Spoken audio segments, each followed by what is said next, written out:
स्थापितं स्वयं रूपः कदामयं ददाति स्वप्नदान्तिकम् वन्देऽहं श्रीगुरोः श्रीयुत्पत्कमलं श्रीयुत्पत्कमलं श्रीगुरुन् वैष्णवांश्च श्रीगुरुं श्रीरूपं साग्रजातं सहगण रघुनाथान्वितं तं सञ्जीवं स्वाद्वैतं सावधूतं परिजनसहितं कृष्ण चैतन्यदेवं श्रीराधाकृष्णपादान् सहगण ललिता श्रीविशाखान् वन्दन्ति हे कृष्ण करुणा सिन्धो दीनबन्धो जगत्पते गोपेश गोपिका कान्त कांत नमोस्तुते तप्त कांचन गौरांगी राधे वृंदावनेश्वरी वृषभानुसुते देवी प्रणमामि हरिप्रिये वाञ्छाकल्पतरुभ्यश्च कृपा सिन्धुभ्य एव च पतितानां पावनेभ्यो वैष्णवेभ्यो नमः श्री कृष्ण चैतन्य प्रभु नित्यानंद श्री अद्वैत गदाधर श्रीवासादि गौर भक्त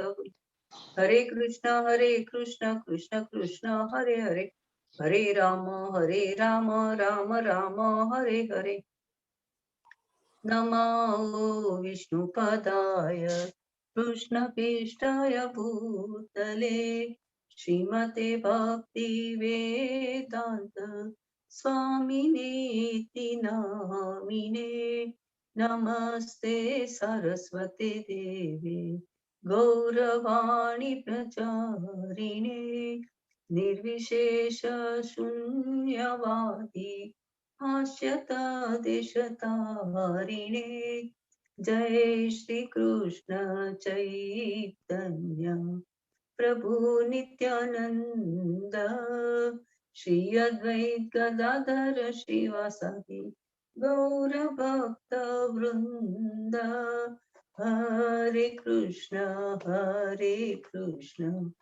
कृष्ण कृष्ण हरे हरे हरे राम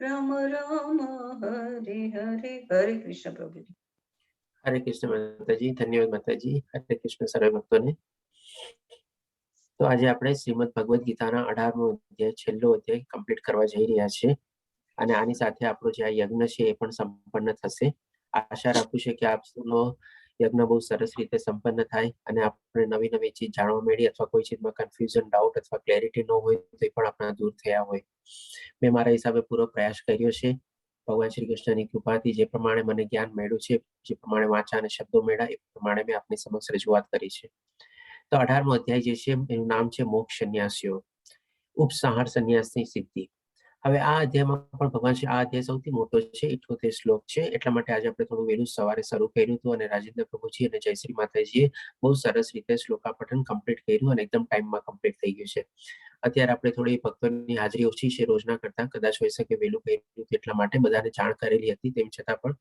એના ટાઈમ પ્રમાણે જોડાઈ જશે આશા રાખીએ આપણે હવે આ અધ્યાયમાં ભગવાન શ્રી કૃષ્ણ અત્યાર સુધીમાં બીજા અધ્યાયથી લઈને 17મા અધ્યાય એટલે કે પહેલા અધ્યાયમાં તો ભગવાન શ્રી કૃષ્ણ કઈ બોલ્યા જ નહોતા ફક્ત અર્જુન બોલે છે સંજય બોલે છે અને પેલો શ્લોક ધૃતરાષ્ટ્ર બોલે છે પછી બીજા અધ્યાયથી ભગવાન શ્રી કૃષ્ણ જ્યારે અર્જુન શરણાગતિ લે છે 7મા શ્લોકમાં ત્યાર પછી ભગવાન શ્રી કૃષ્ણ જ્ઞાન દેવાની શરૂઆત કરે છે તો બીજા અધ્યાયથી લઈને 17મા અધ્યાય સુધી ભગવાન શ્રી કૃષ્ણે જે જ્ઞાન આપ્યું છે એ બધી ચીજ ભગવાન શ્રી કૃષ્ણ 18મા અધ્યાય કમ્પ્લીટ કરશે ફરીથી શોર્ટમાં બધું ચીજ સમજાવશે સમરાઇઝ કરશે અને અર્જુનને એ પ્રમાણે કહેશે એટલે કે અર્જુનના પેલા પ્રશ્ન દ્વારા અધ્યાય શરૂ થાય છે અને એના જવાબ રૂપે ભગવાન શ્રી કૃષ્ણ પહેલા આપણને કર્મયોગથી પછી જ્ઞાનયોગમાંથી આપણને આત્મજ્ઞાન ઉપર લઈ જશે આત્મજ્ઞાનથી પછી આપણને ભક્તિ યોગ ઉપર લઈ જશે એમ કરીને આખી સરસ મજાની જર્ની આપણને કમ્પ્લીટ કરાવશે એટલે કે આપણે કહી શકીએ જ્યારે ફ્લાઇટમાં આપણે બેસવાની હોઈએ ત્યારે શરૂઆતમાં શું ફ્લાઇટ એકદમ રનવે ઉપર દોડે રનવે ઉપર દોડ્યા પછી ટેક ઓફ કર્યા પછી આરામથી સરસ મજાની હાઇટ ગેઇન કરી લે પછી એકદમ ક્રુઝિંગ સ્પીડ ઉપર ચાલતું હોય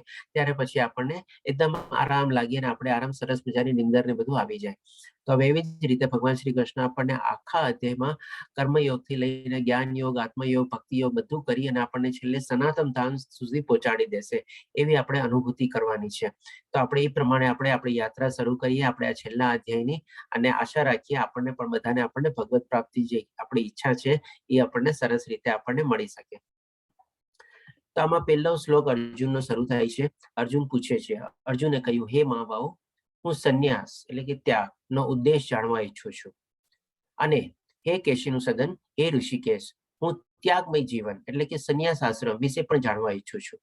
આ બે વચ્ચે ઘણો ડિફરન્સ છે. સંન્યાસ લેવો અને ત્યાગમય જીવન જીવવું, એમાં બંનેમાં ઘણો ફરક છે. અને અર્જુનનો આ જે પ્રશ્ન છે એ આપણે જોઈ શકીએ છીએ કે 3જો અધ્યાય 5મો અધ્યાય એમાં પણ મોરલેસ આ ટાઈપનો પ્રશ્ન હતો. અને ફરીથી પાછો 18મા અધ્યાયમાં બી આ પ્રશ્ન આવી જાય છે.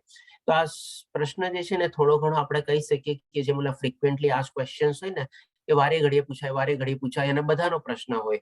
અને આજની તારીખમાં બી ઘણા બધાનો પ્રશ્ન એ છે કે ભાઈ સંન્યાસ લઈ લેવો, બધું છોડી છાડીને બેસી જવું કે શું કરવું, કે ભાઈ આપણે એ રીતે સંસારમાં રહીને બી આપણે સંસારી સાધુ બનવાનું અને બધું જેટલું થાય આપણે ભૌતિક દુનિયાને બધાનો પરિત્યાગ કરવાનો. એટલે એવી રીતે બધાનો પ્રશ્ન આજે પણ ઘણો હોય છે. અને આના લઈને છે ને ઘણા બધા એવા મિસકન્સેપ્શન, મિસઅન્ડરસ્ટેન્ડિંગ અને અલગ અલગ વિચારોને ઇન્ટરપ્રિટેશન છે. તો ભગવાન શ્રી કૃષ્ણ એ ટાઈમમાં બી એવા બધા ઘણા બધા વિચારો, ઇન્ટરપ્રિટેશન અને પોતપોતાનો આપણે મંતવ્ય હતા. તો ભગવાન શ્રી કૃષ્ણ એ લોકોના બી મંતવ્ય થોડા ઘણા અહીંયા વર્ણવે છે. પછી સરસ રીતે પોતાનો મંતવ્ય બી આપણને આપે છે. અને એ જ કે છે ભગવાન શ્રી કૃષ્ણ, આજ મારો આખરી નિર્ણય છે, તો આખરી મત છે. તો જોઈએ ભગવાન શ્રી કૃષ્ણ પહેલા આપણને અલગ અલગ મંતવ્યો વિશે જણાવે છે કે જે એ ટાઈમમાં બી પ્રભુત હતા. અને એ ટાઈમમાં બી આ બધા કોમન ક્વેશ્ચન્સ હતા કે ભાઈ મારે મારો નિત્ય ધર્મ કરવો, સ્વધર્મ કરવો કે મારે બધું છોડી છાડીને જંગલમાં જઈને સંન્યાસ લેવો. એ રીતે ભગવાન શ્રી કૃષ્ણ અર્જુન પૂછે છે. 3જી વાર આપણે રિપીટેડ કહી શકીએ આ પ્રશ્ન દ્વારા. તો ભગવાન શ્રી કૃષ્ણ બીજા શ્લોકમાં જવાબ આપે છે. એટલે કે જવાબ આપતા બધાનો મંતવ્ય પેલા વર્ણવે છે. પૂર્ણ પુરુષોત્તમ પરમેશ્વર બોલ્યા, ભૌતિક ઈચ્છા આધારિત કાર્યોના પરિત્યાગને વિદ્વાન સંન્યાસ કહે છે. એટલે કે ભૌતિક ઈચ્છા હોય એ બધાનો આપણે પરિત્યાગ કરી દેવો, એને આપણે સંન્યાસ. બરોબર, ઓકે. અને સર્વ કર્મોના ફળ ત્યાગને બુદ્ધિશાળી લોકો ત્યાગ કહે છે. પેલામાં કીધું વિદ્વાન લોકો અને સંન્યાસ કહે છે કે બધા ભૌતિક દુનિયાના રિલેટેડ જેટલા કર્મો છે એ બધા ઈચ્છાઓ છોડી દો, કર્મ છોડી દો અને બેસી જાઓ ચૂપચાપ. અને પછી કે છે કે બુદ્ધિશાળી લોકો શું કે છે કે ભાઈ કર્મ તો કરવા જ પડશે, એ લોકોને ખબર હશે, પણ કર્મફળનો ત્યાગ કરવો એ એને બુદ્ધિશાળી લોકો કે છે. એટલે કે બે ઓપિનિયન અહીંયા આપણી સામે આવ્યા. હાજી ભગવાન શ્રી કૃષ્ણ બીજા બે ઓપિનિયન બી આપણી સામે કહેશે. તો 3જા શ્લોકમાં કહે છે ભગવાન શ્રી કૃષ્ણ કે કેટલાક વિદ્વાનો માને છે કે સર્વ પ્રકારના સકામ કર્મોને દોષપૂર્ણ ગણીને ત્યજવા જોઈએ. એટલે કે બધા કર્મમાં કંઈક ને કંઈક તો દોષ રહેલો જ છે, એટલે કે બધાને છોડી દેવાના. એટલે કે 3જો ઓપિનિયન. છતાં અન્ય વિદ્વાનો માને છે કે યજ્ઞ, દાન અને તપસ્યાના કર્મો કદાપી ત્યજવા ન જોઈએ. હવે આ 4થા ઓપિનિયનમાં ભગવાન શ્રી કૃષ્ણ કહે છે કે ભાઈ યજ્ઞ, દાન અને તપ કેટલાક લોકોનો એવો મત છે કે જે ક્યારેય છોડવા ન જોઈએ, એ પણ કરવા જોઈએ. હું બધાને મ્યુટ કરી દઉં છું.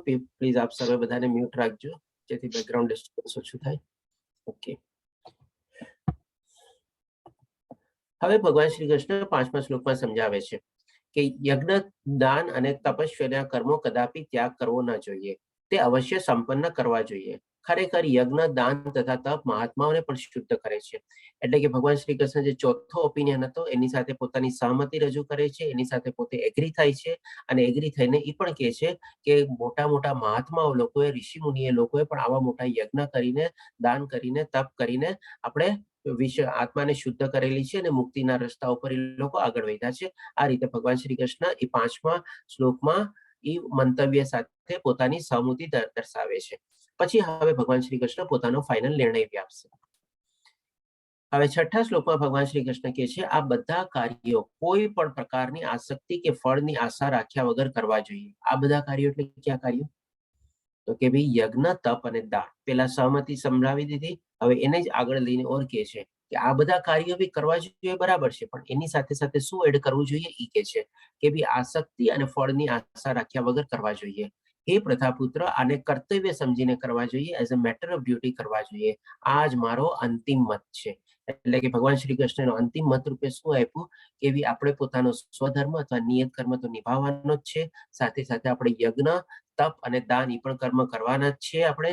અને એ પણ જે કર્મ કરીએ છીએ બધા આપણે ભગવાન શ્રી કૃષ્ણને અર્પિત કરીને એમાંથી કોઈ પણ આપણે ફળની આશા રેખા વગર, આપણે આશક્તિ વગર આપણે એ કર્મ કરવાના છે. આ રીતે જો આપણે કરીએ તો આપણે શ્રેષ્ઠ કર્મ કર્યું કહેવાય. એટલે કે નિષ્કામ કર્મ ઉપર ભગવાન શ્રી કૃષ્ણ અહીંયા આપણને રનવે ઉપર દોડાવે છે કે કેવી રીતે આપણે નિષ્કામ કર્મને બધું કરવું જોઈએ. અત્યારે જસ્ટ આપણે રનવે ઉપર જ છીએ, એ રીતે સમજવાનું છે આપણે. હવે ભગવાન શ્રી કૃષ્ણ 13મા અને 14મા શ્લોકમાં સમજાવે છે કે આ કર્મ કેવી રીતે થાય છે બધા, કે જે આપણે ઓલરેડી સમજી ગયા છે. આ બધી ચીજ થોડી ઘણી આપણે આગલા અધ્યાયોમાં કવર કરેલી છે અને ભગવાન શ્રી કૃષ્ણ ફરીથી બીજા શબ્દોમાં અને અલગ રીતે સમજાવવાની કોશિશ કરે છે અર્જુનની પ્રમાણે. હે મહાભાવ અર્જુન, વેદાંત અનુસાર સર્વ કર્મોની સિદ્ધિ માટે 5 કારણ હોય છે. હવે તું મારી પાસેથી તે વિશે સાંભળ. હવે સૌ પ્રથમ આપણે ભગવાન શ્રી કૃષ્ણ 5 કારણ બતાવે છે કે કોઈ પણ કર્મ આપણે કરીએ એ કેવી રીતે એના પાછળ ક્યાં ક્યાં 5 કારણો હોય છે. એટલે કે સૌથી પ્રથમ કહે છે કે કર્મનું સ્થાન એટલે કે શરીર, કર્તા, વિભિન્ન ઇન્દ્રિયો અને પ્રકારના પ્રયાસો અને અંતે પરમાત્મા, આ 5 કર્મના કારણ છે. હવે આને આપણે છે ને દાખલા દ્વારા આપણે સમજી લઈએ સરસ રીતે. માની લો જેમ કે અત્યારે આપણે ઓનલાઈન ક્લાસીસ બધા આપણે કરી રહ્યા છે ભગવદ્ ગીતાના ક્લાસીસ. હવે એમાં સૌથી પહેલા આપણે શું છે, કર્મનું સ્થાન અથવા તો શરીર. આપણે બધા એક એક જગ્યા આપણા પોતપોતાના સ્થાન ઉપર બધા બેઠેલા છીએ. કોઈક મોબાઈલ લઈને બેઠું છે, કોઈક લેપટોપ લઈને બેઠો છે અને કોઈક એવી રીતે સરસ મજાની ટેબલ ખુરશી કંઈક રાખી અથવા પલોઠી વાળીને શાંત પોતાનું એક આસન બનાવી અને એ રીતે બેસે છે. હોઈ શકે આપણે બધા અલગ અલગ જગ્યાએ છીએ પણ ડેફિનેટલી કોઈ પ્રોપર પ્લેસમાં તો આપણે છીએ જ. એટલે કે હવામાં તો નથી આપણે, એટલે કે સ્થાન. પછી આવે છે કર્તા. કર્તા એટલે કે આજે જેમ કે હું બોલું છું, આપ સાંભળો છો, એવી રીતે આપણે બી બંને કરતા જ ગણાઈએ. ત્યારે જેની કામ સંપૂર્ણ થાય છે. પછી વિભિન્ન ઇન્દ્રિયો. હવે જેમ કે મારે બોલવાનું કામ છે તો મારે એમાં જીભ એટલે કે ટંગ મારી યુઝ થાય છે, એ પણ એક આપણી જ્ઞાનેન્દ્રિય છે. અને સાથે સાથે આપણે કર્મેન્દ્રિય જેમ કે હાથના થોડા ઘણા જેસ્ચર છે, આ છે, થોડી આઈબોલ મુવમેન્ટ છે, એ બધી આપણે યુઝ થાય. એટલે કે આપણી બધી ઇન્દ્રિયો યુઝ થાય છે. એવી જ રીતે આપણી બી ઇન્દ્રિયો યુઝ થાય છે. આપણું સૌપ્રથમ પ્રાથમિક કામ છે સાંભળવું, તો આપણે ડેફિનેટલી કાન આપણા યુઝ થાય છે. અને સાથે સાથે આપણે થોડું ઘણું લેપટોપ કે આ સ્ક્રીન આમ તેમ હલાવતા હોઈએ અને આ રીતે પિક્ચર વિક્ચર એડજસ્ટ કરતા હોય, એ રીતે બધી આપણી હાથ ને બધું એમાં ઇન્વોલ્વ થાય છે. પછી આવે છે આપણે ભગવાન શ્રી કૃષ્ણ કહે છે અને અનેક પ્રકારના પ્રયાસો. હવે ડેફિનેટલી આપણે ઇન્દ્રિયો જ્યારે યુઝ કરીએ તો કંઈક ને કંઈક આપણે એફર્ટ આપવો પડે ને. આજે જેમ કે હું બોલું છું તો મારે એક એફર્ટ આપવાનો, એમ તો નહીં કે તો જે ચાલ હવે શરૂ થઈ જાય 18મો અધ્યાય એટલે શું એના મેળે શરૂ થઈ ગયું, એમ તો નથી થતું ને. મારે કંઈક પ્રયાસ કરવા પડે છે, મારે કંઈક એફર્ટ કરવો પડે છે, મારે કંઈક મહેનત કરવી પડે છે. ત્યારે જેને હું બોલું છું, વાચા નીકળે છે, શબ્દો નીકળે છે, અને પણ મારે મનમાંથી ને બુદ્ધિમાંથી કેચ કરીને અથવા તો જે મારી મેમોરી હોય એમાંથી થાય એ પ્રમાણે હું બોલું છું. એટલે કે એમને તો નથી જનરેટ થતા બધું. તો એવી જ રીતે આપનું બી, આપ જે અત્યારે સાંભળો છો તો આપણે બી કંઈક ને કંઈક એફર્ટ આપવો પડે છે. આપ જેમ કે આપનું મન આપણે થોડુંક આમાં સરસ રીતે લગાડેલું હોય તો આપણા સરસ રીતે કાનમાં આપણે સાંભળીએ, કન્સન્ટ્રેટ કરી શકીએ, ફોકસ કરી શકીએ, એ બધું એ ટાઈપનું એફર્ટ થઈ ગયું. અને અંતે પરમાત્મા. એટલે કે આ બધી ચીજ આપણે જે કરી રહ્યા છીએ આજે, જો ભગવાન આપણને ઉપરના આશીર્વાદ ન હોય ને તો આ બધું કોઈ ચીજ થવાની નથી. બધું ગઈ ભેંસ પાણીમાં. એટલે બધી મહેનત આપણી બધી એળે જાય એવી રીતે. એટલે કે આ 5 કર્મના કારણ ભગવાન શ્રી કૃષ્ણ આપણને બતાવે છે. હવે આને આપણે થોડુંક આજની પ્રેક્ટિકલ સેન્સના હિસાબે બી જોઈ લઈએ. આપણે પ્રેક્ટિકલ દાખલો લીધો આપણે, પણ જે પ્રમાણે અહીંયા પિક્ચર આપેલું છે એ રીતે જોઈએ. અહીંયા તમે જોવો છો એક મોટી ફળદ્રુપ જમીન છે, લેન્ડ છે. માની લો તો ત્યાં કોઈક આપણે બિલ્ડિંગ બનાવવાનું છે અથવા કોઈ ફેક્ટરી બનવા જઈ રહી છે. તો આપ સૌ જોઈ શકો છો કે આ થઈ ગયું આપણે સ્થાન એટલે કે લેન્ડ. આપણે છે લેન્ડ, પછી આપણે કે લેબર એટલે કે બધા મજદૂરો આવે છે, બધા પોતપોતાની ઇન્દ્રિયો યુઝ કરે છે, પોતપોતાના પ્રમાણે સેન્સીસ યુઝ કરીને કંઈક ને કંઈક મહેનત બી કરે છે એ પ્રમાણે. એટલે કે આ થઈ ગયું આપણે કરતા, અને માણસો બી થઈ ગયા બધા, એમાં લેબર ની બધા ઇન્વોલ્વ થતા હોય. એટલે ઇન્દ્રિયો આવી ગયું અને ફળ આવી ગયું, બધું આવી ગયું.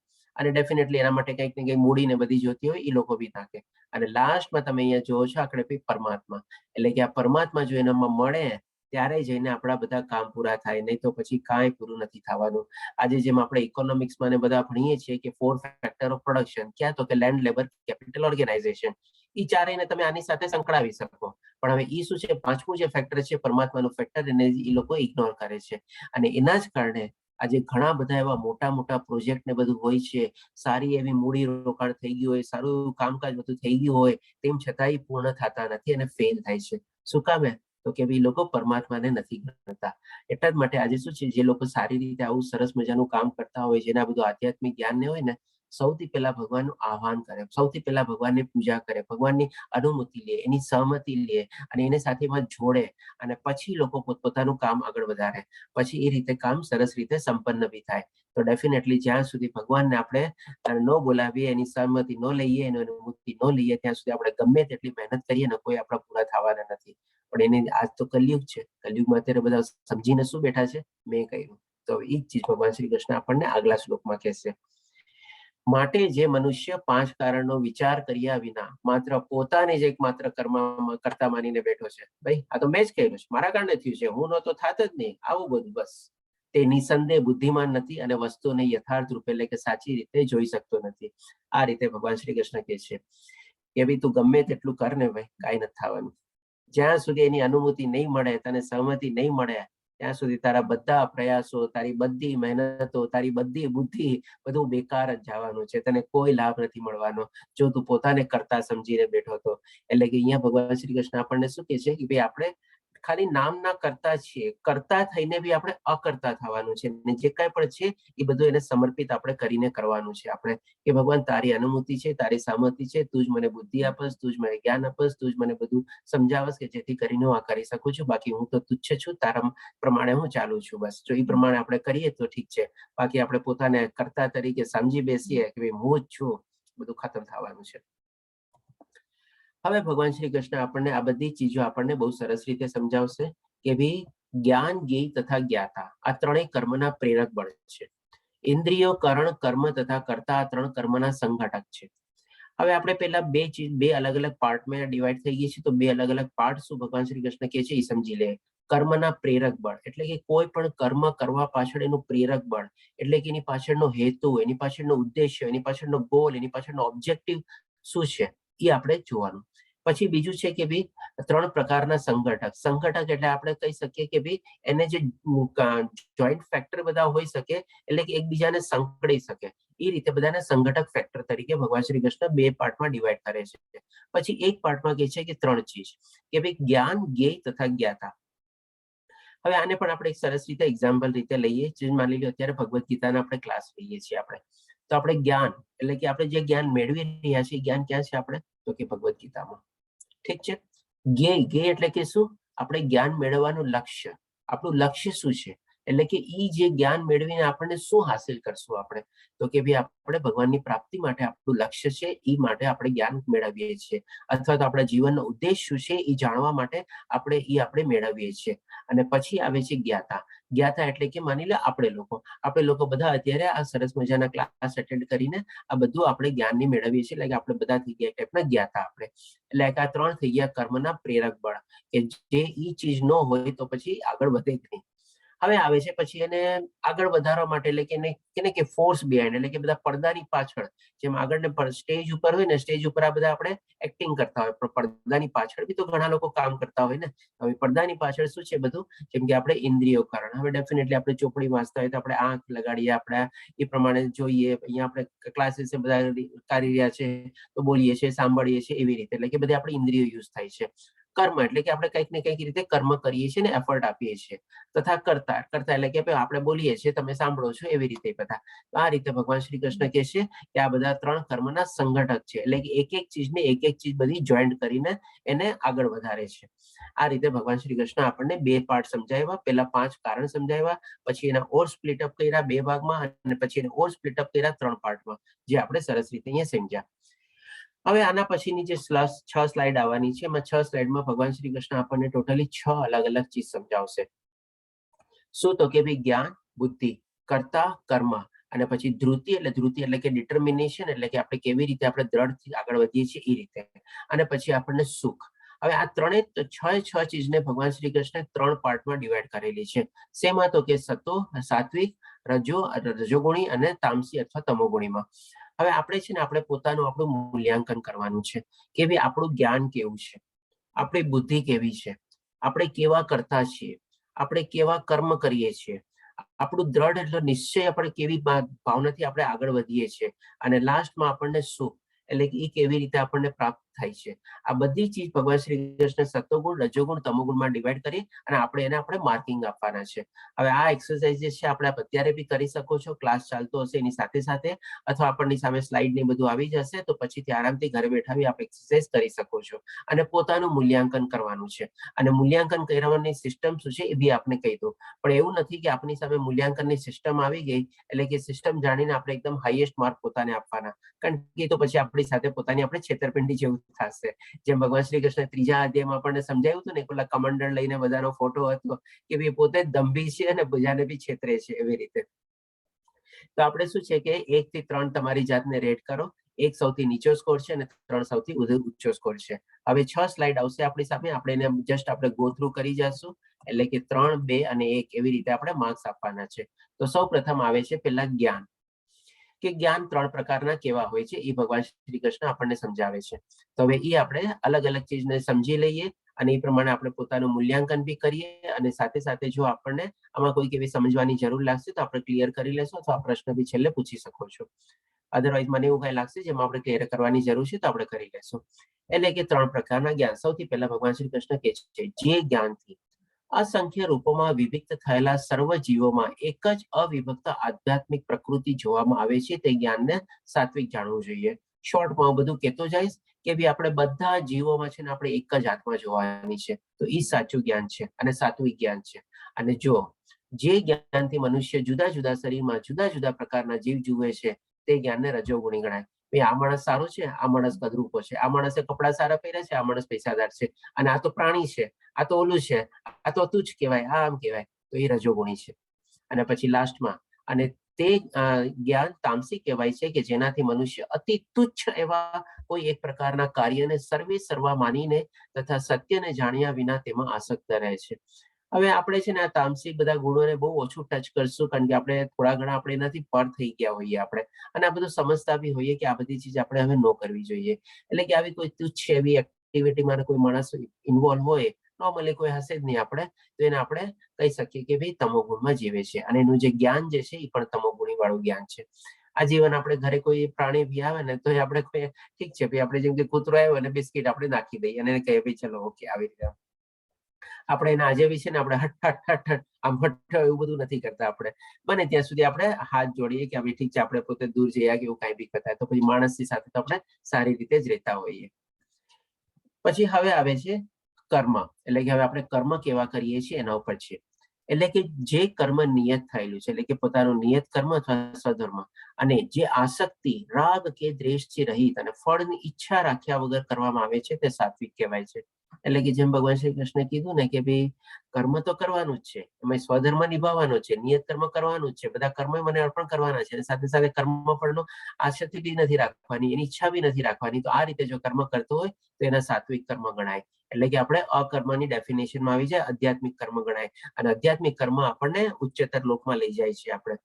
પછી આવે છે કે પરંતુ જે કાર્ય પોતાની ઈચ્છાની તૃપ્તિ માટે, મને આ મળી જાય, મને ઓલું મળી જાય, આમ આવી જાઓ, ઓલાને આમ વહી જાઓ, આને મળી લો, ઓલાને મળી લો, માટે પ્રયાસથી મહાન પ્રયાસ અને મિથ્યા અહંકાર એટલે કે ફોલ્સ ઈગો, એ કે ભાઈ હું જ કહું એ સાચું એ પ્રમાણે ભાવથી કરાય છે તે રજોગુણી કહેવાય છે.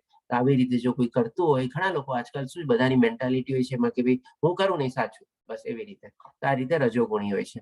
અને ડેફિનેટલી આમાં પણ આપણે જે કર્મ મોહ શાસ્ત્રોક્ત આદેશોની અવગણના કરીને ભાવિ બંધનની પરવા કર્યા વિના અથવા હિંસા કે બીજાને દુઃખ આપવા માટે કરવામાં આવે છે તે તામસિક કહેવાય છે.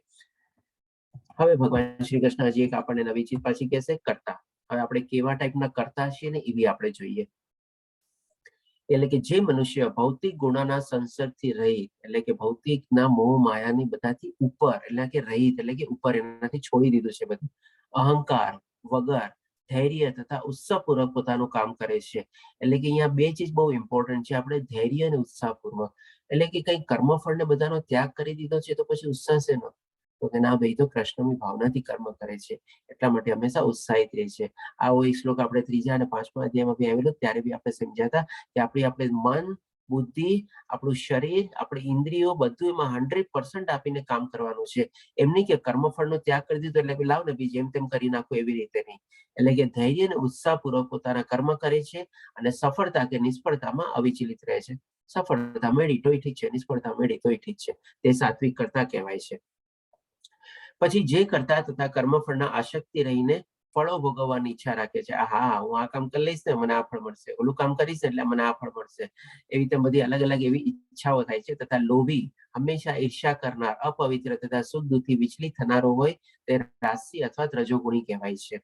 એટલે કે કંઈક ને કંઈક મનમાં અલગ અલગ નાના રકમની બધી ઈચ્છાઓની પ્રમાણે ચાલતી હોય અને કંઈક ને કંઈક ફળ મેળવવાની જ ઓલી હોય, કેમને કે તરસ હંમેશા કોઈ છુપાતી નથી. એ રીતે જે કરતા હંમેશા શાસ્ત્રોના આદેશોની વિરુદ્ધ કાર્ય કરે છે, જે ભૌતિકવાદી, જિદ્દી, કપટી તથા અન્ય લોકોનું અપમાન કરવામાં કાબેલ છે, અને જે સદા આળસુ, ખિન્ન તથા કામ કરવામાં નાહક ઢીલ કરનાર હોય છે તે તમોગુણી કહેવાય છે.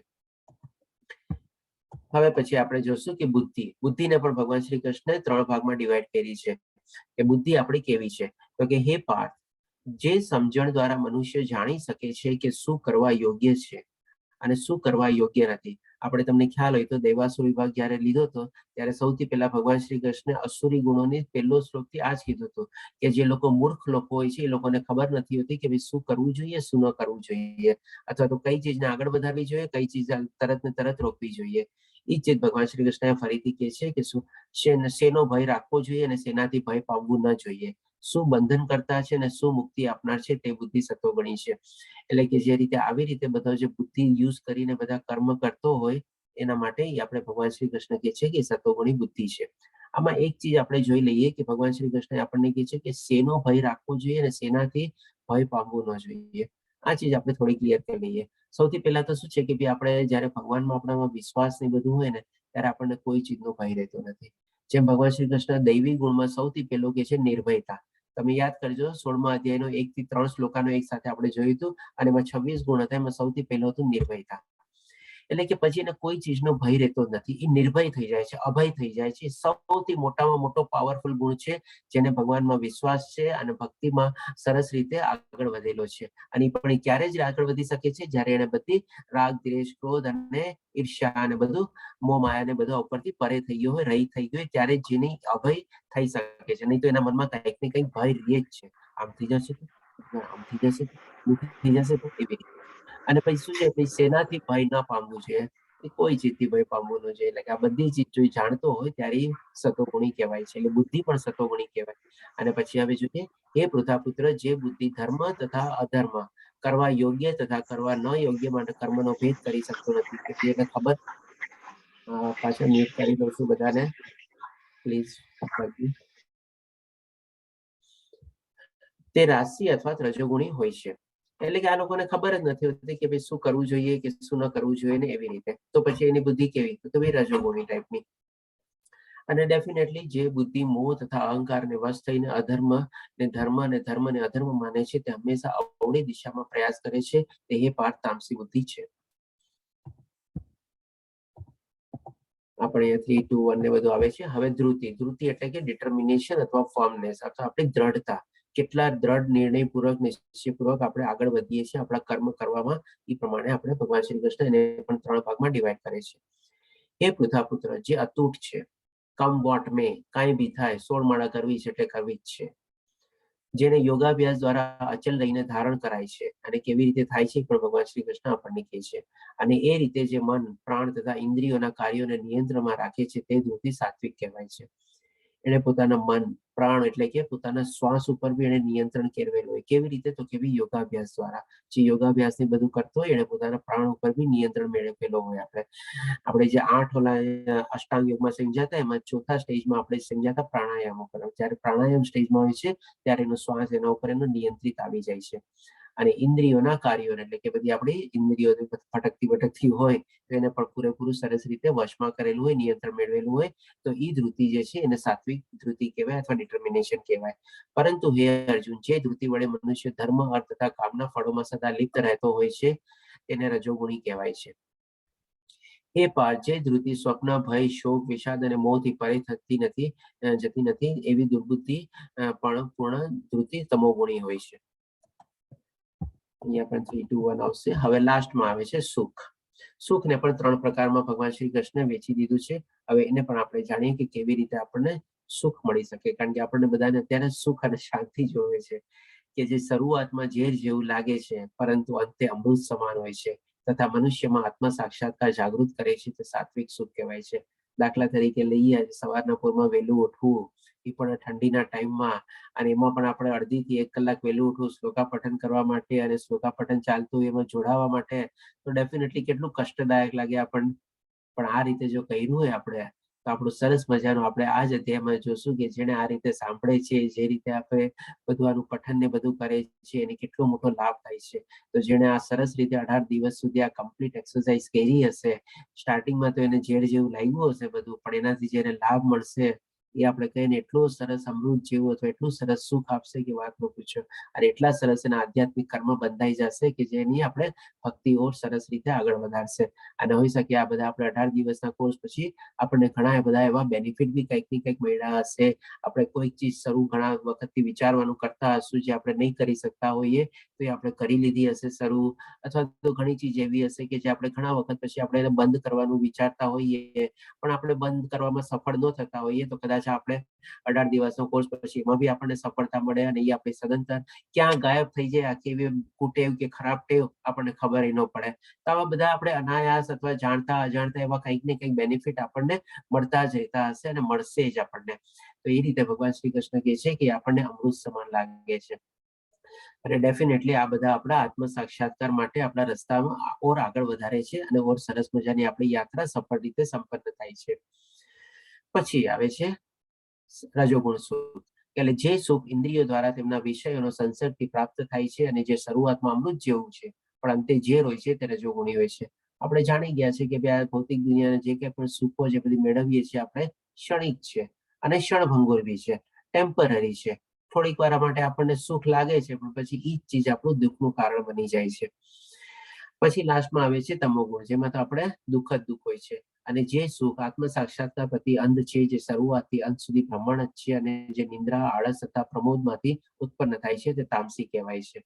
એટલે આમાં પણ ભગવાન શ્રી કૃષ્ણ સુખની કેટલી સરસ ડેફિનેશન આપેલી છે કે ભાઈ આપણે પહેલા આપણે કહી શકીએ કે ભાઈ પોઈઝન ટુ આપણે નેક્ટર, અને આમાં આપણને ફ્રોમ નેક્ટર ટુ પોઈઝન, અને તમોગુણમાં ફ્રોમ પોઈઝન ટુ પોઈઝન. હંમેશા આપણા માટે ઝેર જેવું જ છે.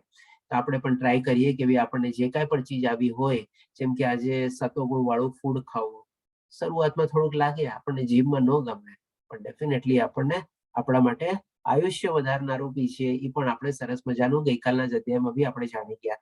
અને સતોગુણ વાળા ફૂડ જો આપણે ખાઈએ, સાત્વિક ફૂડ ખાઈએ તો આપણને કેટલી સરસ આપણને લાભ થાય છે એ પણ આપણે જાણી ગયા છીએ. તો આ બધા આપણા શું છે, આ સુખ આપણને જે ટેમ્પરરી લાગે છે કે ભાઈ ચલો મને આ ખાવાથી સરસ મજાનો આ ભાવશે તે ભાવશે. આજે જેમ કે ડાયાબિટીસ વાળો હોય બિચારાને સુગર બધી આઈટમ પ્રત્યે કેટલું ઓલું હોય, પણ જયારે મનમાંથી ખરી જ જાય એને કઈ મતલબ જ ન હોય અને એ રીતે કરે તો એને કેટલું સરસ સુખ પ્રાપ્ત થઈ શકે છે. ઇવન કોઈને દવા બી લેવી ન પડે, એનું સુગર લેવલ ઓટોમેટિકલી આસ્તે આસ્તે જ પોતે કંટ્રોલમાં કરી શકે છે. તો આ બધા બેનિફિટ્સ છે આપણે ઘણા બધા એવા મળી શકે છે આપણને. તો હવે આ છ ચીજ આપણને ભગવાન શ્રી કૃષ્ણ વર્ણવ્યા પછી હવે આપનો સ્કોર આપની સામે રેડી હશે. જો આપણે કોઈ એક્સરસાઇઝ કરી હશે તો જો આપ 18 ની નજીક છે તો વેરી ગુડ, બહુ જ સરસ કામ કર્યું છે. All the best and congratulation. અને 6 થી એકદમ નજીક છો તો થોડું ઘણું આપણે ડેફિનેટલી મહેનત કરવાની જરૂર છે. અને જો 6 થી 12 ની વચ્ચે છીએ આપણે તો પણ આપણા માટે થોડો ઘણો હજી સ્કોપ છે. 18 કારણ કે હાઈએસ્ટ ટોપ માર્ક છે. આપણે આપણો સ્કોર હજી ઓર થોડો વધારી શકીએ છીએ. આપણે આમાં પોઈન્ટમાં બી માર્ક આપી શકો છો, ક્વાર્ટરમાં બી માર્ક આપી શકો છો, 6.25 કે 7.25 કે અથવા 12.5 કે વોટ એવર ઇટ ઇઝ, આપને જે પ્રમાણે ઠીક લાગે આ પોતાનું મૂલ્યાંકન કરી શકો છો આ રીતે. હવે ભગવાન શ્રી કૃષ્ણ થોડો બીજો ટોપિક આપણને આમાં સમજાવશે. જેમ મેં કીધું ને, આપણને બીજા અધ્યાયથી લઈને 17મા અધ્યાય સુધીમાં ભગવાન શ્રી કૃષ્ણ જે જ્ઞાન આપ્યું છે બધું આપણને આમાં કહે છે. હજી સુધી આપણે રનવે ઉપર જ છીએ, હજી ફ્લાઇટ હજી આપણું રનવે ઉપર જ દોડે છે, એ રીતે આપણે છે. તો અહીંયા ભગવાન શ્રી કૃષ્ણ આપણને વર્ણાશ્રમનું જ્ઞાન આપે છે કે જે ભગવાન શ્રી કૃષ્ણ આપણને 3જા અધ્યાયમાં કર્મયોગ જયારે આપણે લેતા હતા ત્યારે આપણને સમજાવ્યું હતું. અને અહીંયા ભગવાન શ્રી કૃષ્ણને બહુ વિસ્તૃત રીતે આપણને સમજાવે છે કે સૌથી પહેલા તો કે 4 વર્ણાશ્રમ જે છે એ સ્વભાવ પ્રમાણે, ગુણ પ્રમાણે અને એ પ્રમાણે એના કેપેબિલિટી, એબિલિટી એના પ્રમાણે હોય છે. અને એમાં કેટલા ગુણ હોય છે એ પણ આપણે મેન્શન કરે છે. જેમ કે બ્રાહ્મણોના કયા 9 ગુણ છે એ અહીંયા ભગવાન શ્રી કૃષ્ણ વર્ણવે છે. શાંતિ પ્રિયતા, આત્મસંયમ, તપસ્યા, પવિત્રતા, સહિષ્ણુતા એટલે કે થોડું ટોલરન્સ પાવર નહીં, સત્યનિષ્ઠા, જ્ઞાન, વિજ્ઞાન તથા ધાર્મિકતા. વિજ્ઞાન એટલે કે એ લોકોને થોડું ઘણું આત્મ સાક્ષાત્કાર ને બધું થયું એટલે જ્ઞાનની સાથે લોકોને વિજ્ઞાન બી હોય, એટલે વિશેષ રૂપી જ્ઞાન હોય એવી રીતે. અને ધાર્મિકતા એટલે તમે કાઉન્ટ કરશો આ 9 ગુણ છે. આ સર્વ સ્વાભાવિક ગુણો છે. ક્યાંય ભગવાન શ્રી કૃષ્ણે નથી કીધું કે આ જન્મ દ્વારા છે. આ આપણા નેચર પ્રમાણે, જેમ આપણે 14મો અધ્યાય જાણી ગયા, 3 મોડ્સ ઓફ મટીરિયલ નેચર, ગુણોત્તરી વિભાગીય, એના પ્રમાણે ગુણ આપણા એના પ્રમાણે કેળવેલા હોય છે, સ્વભાવ પ્રમાણે, કે જેમના દ્વારા બ્રાહ્મણો કર્મ કરે છે. હવે એ લોકો જે કાંઈ પણ કર્મ કરતા હોય આ બધું જ આપણને જોવા મળે. મોસ્ટલી લોકો શાંત રીતે બેસે, સમજાવે, બધાનું સાંભળે, સરસ રીતે જ્ઞાન આપે અને પ્રેક્ટિકલી રીતે એને સમજવાની કોશિશ કરે, ધ્યાન કરાવે, બધી ચીજ લોકો એવી રીતે બધીમાં ઇમ્પ્લિમેન્ટ કરતા હોય. પછી આવે છે રજોગુણ. એમાં 7 ગુણ છે ભગવાન શ્રી કૃષ્ણ વર્ણવેલા છે: વીરતા, શક્તિ, સંકલ્પ, દક્ષતા. દક્ષતા એટલે કે આપણે કહી શકીએ કે ફર્મનેસ અથવા સ્ટેબિલિટી, કેટલો એમના પોતાના ઓલામાં સ્ટેબલ છે અથવા તો કેટલો સામનો કરી શકે છે, એ આપણે દક્ષતા રીતે. યુદ્ધમાં ધૈર્ય એટલે કે યુદ્ધમાં બી પેશન્સ રાખવું બહુ જરૂરી છે. ઉદારતા તથા નેતૃત્વ, નેતૃત્વ એટલે કે લીડરશિપ. આ બધા ક્ષત્રિયોના સ્વાભાવિક ગુણો છે. બધી જગ્યાએ ભગવાન શ્રી કૃષ્ણ સ્વાભાવિક તરીકે વર્ણવેલું છે. અને લાસ્ટમાં આવે છે વૈશ્ય અને શૂદ્રના ગુણો. ખેતી, ગૌરક્ષા અને વેપાર એ વૈશ્યોના સ્વાભાવિક કર્મ છે, અને શ્રમ તથા બીજાઓની સેવા કરવી એ શૂદ્રોના કર્મ છે. હવે અહીંયા આપણે થોડા વૈશ્યના જે 3 ગુણો વર્ણવેલા છે ને આપણે થોડુંક સમજી લઈએ. જેમ કે ખેતી એટલે કે આપણે માની લઈ શકીએ છીએ કે બધું એગ્રીકલ્ચર નહીં બધું. અને ગૌરક્ષા, ગૌરક્ષા એટલે કે ગાયોની રક્ષા જ નહીં ફક્ત, ગૌરક્ષાનો અહીંયા બીજો મિનિંગ બી થાય છે. ગૌ એટલે કે સંસ્કૃત વર્ણમાં ગૌ એટલે કે ઇન્દ્રિયો, ઇન્દ્રિયોની રક્ષા કરવાની. ઇન્દ્રિયોને શેનાથી રક્ષા કરવાની? તો કે આ ભૌતિક દુનિયાના બધા જે મોહ માયા આકર્ષણ ને બધું જે છે એનાથી આપણે એને ઉપર લઈ જવાના છે, એનાથી આપણે પરે કરવાની છે, એના રહિત આપણે કરવાનું છે. એટલે કે એમાં બધામાં આપણે આપણી ઇન્દ્રિયોને અથવા જ્ઞાનેન્દ્રિયો કર્મેન્દ્રિયોને બહુ બિઝી નથી રાખવાની, એ પ્રમાણે આપણે એને પ્રોટેક્ટ કરવાની છે, આપણે એને બચાવીને રાખવાની છે. જેમ ભગવાન શ્રી કૃષ્ણ એક એક્ઝામ્પલ આપ્યું હતું ને સ્થિત પ્રજ્ઞ માણસનો, કાચબાનો, કે પોતાને કાચબામાં આમ સંકેલી લે છે જ્યારે આવા બધા મોહ માયા આકર્ષણને આવે છે ત્યારે, અને એનાથી પોતાને પ્રોટેક્ટેડ કરીને રાખે છે. એટલે એ રીતે આપણે આપણી ઇન્દ્રિયોને કવર કરવાની છે અને એની રક્ષા કરવાની છે. અને વેપાર એટલે કે હવે તમે કહેશો કે આ બધી ચીજ આપણે ત્યારના જમાનામાં થોડી ઘણી હતી, જેમ કે વેપાર એટલું બધું તો ત્યારે પેપર પ્રચલિત નહોતો જેમ આજની તારીખમાં જે બધું જે છે. તો આ ત્રણ ચીજને છે ને આપણે જરાક બીજી સેન્સમાં બી આપણે સમજી લઈએ. કે સૌ પ્રથમ તો આપણે ખેતી, હવે જેમ આપણે જાણી ગયા છે કે આપણું શરીર જે છે એ ક્ષેત્ર છે. 13મા અધ્યાય ક્ષેત્રજ્ઞ વિભાગ યુગમાં આપણે જાણી ગયા આપણું શરીર જે છે એ ક્ષેત્ર છે. અને 16મા અધ્યાયમાં દૈવાસુર વિભાગ યુગમાં આપણે જાણી ગયા કે આજના કલયુગમાં આપણા દેહની અંદર જ આપણા દૈવી ગુણો છે અને આસુરી ગુણો છે. પેલા બધા અલગ અલગ યુગમાં અને અલગ અલગ પ્લેનેટની બધામાં રહેતા, પણ આજની તારીખમાં તો એક જ મનુષ્યની અંદર બધું જે છે. તો હવે આમાં શું છે, જે વૈશ્ય જે હોય છે એને શેની ખેતી કરવાની છે? તો કે ભાઈ દૈવી ગુણોની ખેતી કરવાની છે. અને જે બધા બાકી બધા જે દુર્ગુણ જે છે એનામાંથી એટલે કે આસુરી ગુણો છે એ બધા બહાર ફેંકવાના છે. અને ગૌરક્ષા એટલે કે એ રીતે પોતાની ઇન્દ્રિયોની રક્ષા કરવાની છે. અને પછી આવે છે વેપાર. વેપાર શેનો કરવાનો છે? તો કે ભાઈ એને સારા ગુણો અને ખરાબ ગુણોનું આદાન પ્રદાન કરવાનું છે. એટલે કે જેટલા એનામાં ખરાબ ગુણો છે એ આસ્તે આસ્તે એને હટાવવાની કોશિશ કરવાની છે. અને એ હટાવવા જો મુશ્કેલ હોય તો ડેફિનેટલી જેમ જેમ દૈવી ગુણો એનામાં નિરૂપણ કરતો રહેશે, આસ્તે આસ્તે ખરાબ ગુણ અથવા આસુરી ગુણો છે એ બધા એના દૂર થતા રહેશે. એટલે કે આ બે વચ્ચે એક ટાઈપનું બાર્ટર સિસ્ટમ જેવું ચાલે છે, વેપાર ચાલે છે. અને એ રીતે જે વૈશ્ય જે છે એ પ્રમાણે પોતાની આધ્યાત્મિક જર્નીને આગળ વધારે છે. અને આપણે પછી આવે છે શુદ્ર. શુદ્ર શું છે? શ્રમ તથા બીજાઓની સેવા કરવી અને શુદ્ધના કરવા છે. એટલે આ લોકો શું છે કે ભાઈ પોતાની પાસે જ્ઞાન એટલું હોતું નથી, અલ્પ બુદ્ધિ હોય છે અને લિમિટેડ જ્ઞાન ને બધું હોય છે. એટલે એ લોકો શું કરે, કોઈ આવા સંત પુરુષ મહાપુરુષ ને બધા હોય એની પાસે જાય, એની સેવા કરવે, થોડું ઘણું સાંભળી કરીને કંઈક ને કંઈક સમજ, પોતાની સમજ પૂરતું પ્રમાણે સમજ લેવાની કોશિશ કરે, જ્ઞાન મેળવવાની કોશિશ કરે અને આસ્તે આસ્તે આસ્તેમાં પછી પ્રગતિ કરે. અને એ પછી હોઈ શકે તો શુદ્રમાંથી આપણે વૈશ્ય, વૈશ્યમાંથી ક્ષત્રિય અને ક્ષત્રિયમાંથી બ્રાહ્મણ લેવલ સુધી બી પહોંચી શકે છે. એવી કોઈ આપણે રેસ્ટ્રિક્શન કે એન્ટ્રી બેરિયર ક્યાંય નથી કે શુદ્ર એટલે પછી એને આખી જિંદગી શુદ્રમાં જ રહેવાનું, અથવા તો જે બ્રાહ્મણ છે એ બ્રાહ્મણ એકદમ ટોપમોસ્ટ થઈ ગયો, ગમે તેટલા કર્મ કરે, ખરાબ કર્મ કરે તો નહીં. બ્રાહ્મણ બી જે છે એ પણ આપણે છેલ્લી પાટલીએ પડી શકે છે. જેમ આપણે અજામિલનો દાખલો જોયો તો આપણે અધ્યાયમાં સ્ટોરી રૂપે આપણે કે કેટલા કુકર્મ કરે છે વેશ્યાને ભોગવવા માટે. તો એ બ્રાહ્મણ હતો પણ એ આપણે છેલ્લી ઓલામાં શુદ્ર લેવલથી બી નીચે પડી ગયો. અને એવી જ રીતે કોઈ શુદ્ર હોય એ પણ આપણે બ્રાહ્મણની કક્ષામાં પહોંચી શકીએ છીએ, આવી રીતે આસ્તે આસ્તે જો પ્રગતિ કરે તો. હવે ભગવાન શ્રી કૃષ્ણ 46મા શ્લોકમાં કહે છે કે જે જીવ માત્રનું ઉદ્ભવ સ્થાન છે અને જે સર્વવ્યાપી છે. કોણ છે? તો ભગવાન શ્રી કૃષ્ણ જ છે. આપણા બધાનું ઉદ્ભવ સ્થાન બી ઈ જ છે અને બધી જગ્યાએ વ્યાપક છે. તે ભગવાનની ઉપાસના કરીને મનુષ્ય પોતાના નિયત કર્મો કરતો રહીને પૂર્ણત્વ પ્રાપ્ત કરી શકે છે. એટલે કે ભગવાનના રસ્તા બધા માટે ખુલ્લા છે, ક્યાંય બંધાતા નથી.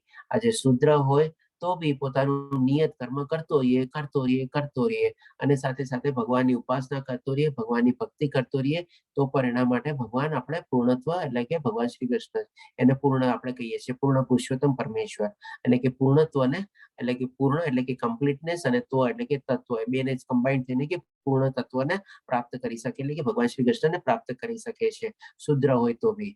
અને જો બ્રાહ્મણ હોય તો ડેફિનેટલી એને થોડો ઘણો આત્મ સાક્ષાત્કાર થઈ ગયો હોય અને ઓર પોતાનું બીજાને જેને કે સારા કર્મો સમાજ કલ્યાણ માટે કરે. જેમ આપણે 5મા અધ્યાયમાં જાણી લીધું હતું કે ભાઈ એ લોકો કર્મ શું કામ કરે છે, તો કે ભાઈ સમાજ કલ્યાણ માટે કરે છે, સમાજમાં એવો દાખલો બેસાડવા માટે એ લોકો કર્મ કરે છે. અને એને કર્મ કરવાની જરૂર રહેતી નથી તો પણ એ લોકો કર્મ તો કરે જ છે અને એ લોકો પણ પૂર્ણત્વને પ્રાપ્ત કરી શકે છે. પણ હવે અહીંયા ભગવાન શ્રી કૃષ્ણ આપણને થોડીક વોર્નિંગ બી આપે છે સાથે સાથે કે ભાઈ આપણે જે કર્મ કરીએ છીએ જે પર્ટિક્યુલરલી આજના યુગમાં છે ને બહુ પ્રિવેલન્ટ છે. આને કહીએ આપણે કે copy cat, control C control V આપણને હેબિટ જ પડી ગઈ છે. જ્યાં હોય ત્યાં કટ પેસ્ટ આપણે કરી રાખીએ છીએ. તો આમાં આપણે જે છે ભગવાન શ્રી કૃષ્ણ એના માટે આપણને સમજાવે છે આ શ્લોકમાં. અન્ય કોઈના સ્વધર્મ રૂપ કર્મને સ્વીકારીને એટલે કે અન્ય કોઈ બીજા કોઈ માણસનો એનો સ્વધર્મ અલગ હશે પણ આપણે શું એને આપણે પોતે સ્વીકારી લીધો. શું કામે? તો કે એમાં કંઈક અલગ બેનિફિટ મળે છે, અલગ લાભ મળે છે, અલગ આપણને એડવાન્ટેજ છે, અલગ આપણને એવું છે બધું દેખાય કે જો એને તો આ પ્રોફેશન ચૂઝ કર્યો, એને આ નોકરી કરી, એને આ ફિલ્ડ ચૂઝ કર્યું એટલે આ વધારે સારું. કે તારા માટે લાયક છે કે નહીં તો જો તેને સારી રીતે કરવા કરતા પોતાના નિયત એટલે કે પોતાના કર્મ સ્વધર્મરૂપ કર્મને કરતા રહેવું વધારે સારું છે. પોતાના સ્વધર્મ પ્રમાણે, પોતાના ગુણ પ્રમાણે, પોતાના સ્વભાવ પ્રમાણે, પોતાના લાયકાત પ્રમાણે જેને જે લાયક હોય એ જ કરવું વધારે સારું છે, નહીં કે બીજાને આપણે કોપી પેસ્ટ કરવું. ભલે પછી હજી ઓર આગળ સમજાવે છે, ભલે પછી તે ક્ષતિયુક્ત રીતે કરવામાં આવતું હોય કંઈક ને કંઈક બધામાં ઓકે. સ્ટાર્ટિંગમાં ઇનિશિયલી કોઈ એક્સપર્ટ નથી હોતું, કોઈ આપણે જન્મીને બધું શીખતા નથી આવ્યા હોતા. આસ્તે આસ્તે કરીને પ્રેક્ટિસ કરીને એક્સપર્ટ થાય છે એટલે ભૂલ થવાની છે, ભૂલમાંથી આપણે શીખવાનું છે. એટલે ક્ષતિ રીતે કરવામાં આવતું હોય પોતાના સ્વભાવ પ્રમાણેનું નિર્દિષ્ટ કર્મ કદાપી પાપથી પ્રભાવિત થતું નથી.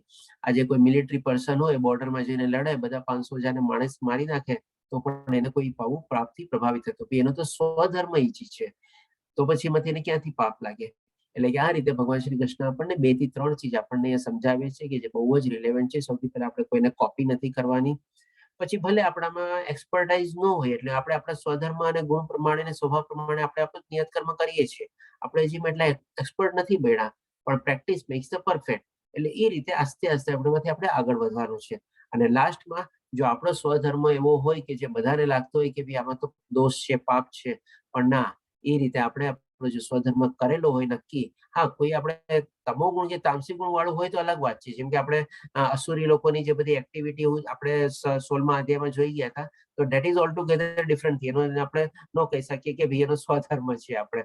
પણ આવે જેમ કે મેં એક્ઝામ્પલ આપ્યું કે ભાઈ કોઈ મિલિટરી મેન હોય કે એવું કઈ હોય, અથવા તો કોઈ માની લો આપણે જેમ કે કોઈને ફાંસીની સજા થતી હોય તો જે ઓલો જલ્લાદ હોય એનું કામ શું કે ભાઈ માછડાને નીચે કરવાનો, જેથી કરીને લટકી જાય. તો એ બધામાં કોઈ એને દોષ નથી થતો. આ રીતે ભગવાન શ્રી કૃષ્ણ આપણને સમજાવે છે. અને આને સમજવા માટે આપણે 3જા અધ્યાયમાં યાદ રાખજો આપણે 2 એક્ઝામ્પલ બી લીધેલા હતા. એક આપણે હનુમાનજીનો એક્ઝામ્પલ લીધો હતો અને એક આપણે વિભીષણનો એક્ઝામ્પલ લીધો હતો. હવે આ જોઈએ ભગવાન શ્રી કૃષ્ણ હવે આપણને એટલે કે ટેક ઓફ ઉપર લઈ જાય છે. અત્યાર સુધી રનવે ઉપર ભગવાન શ્રી કૃષ્ણ આખું પ્લેન દોડાયું, આપણે કર્મયોગ જ્ઞાન બધું આપણને આપ્યું. હવે આપણને આત્મવિષય ઉપર લઈ જાય છે. એટલે કે 49મા શ્લોકમાં ભગવાન શ્રી કૃષ્ણ કહે છે જે આત્મ સંયમી તથા અનાસક્ત છે અને જે સર્વ ભૌતિક ભોગોની પરવા કરતો નથી તે સંન્યાસના અભ્યાસ દ્વારા કર્મફળમાંથી મુક્તિની સર્વોચ્ચ સિદ્ધિ અવસ્થા પ્રાપ્ત કરે છે.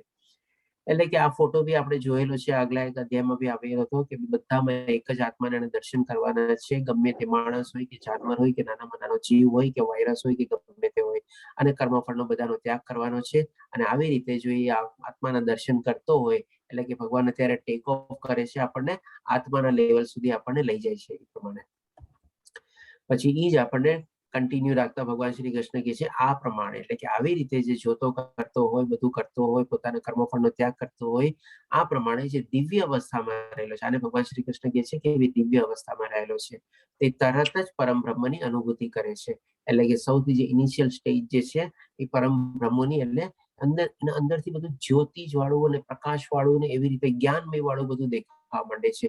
અને એક ટાઈપની પોતે અલગ એનર્જી એમાં મહેસૂસ કરે છે. અને પૂર્ણપણે આનંદમય બને છે. આ બીજી એક સિગ્નલ છે કે બધી ચીજમાં છે ને આનંદ એને આવતો હોય. કારણ કે આત્માનો સોલ શું છે? સત્ય ચિત્ત આનંદ, એટલે કે હંમેશા આનંદમય, કોઈ ચીજમાં દુઃખી ન હોય.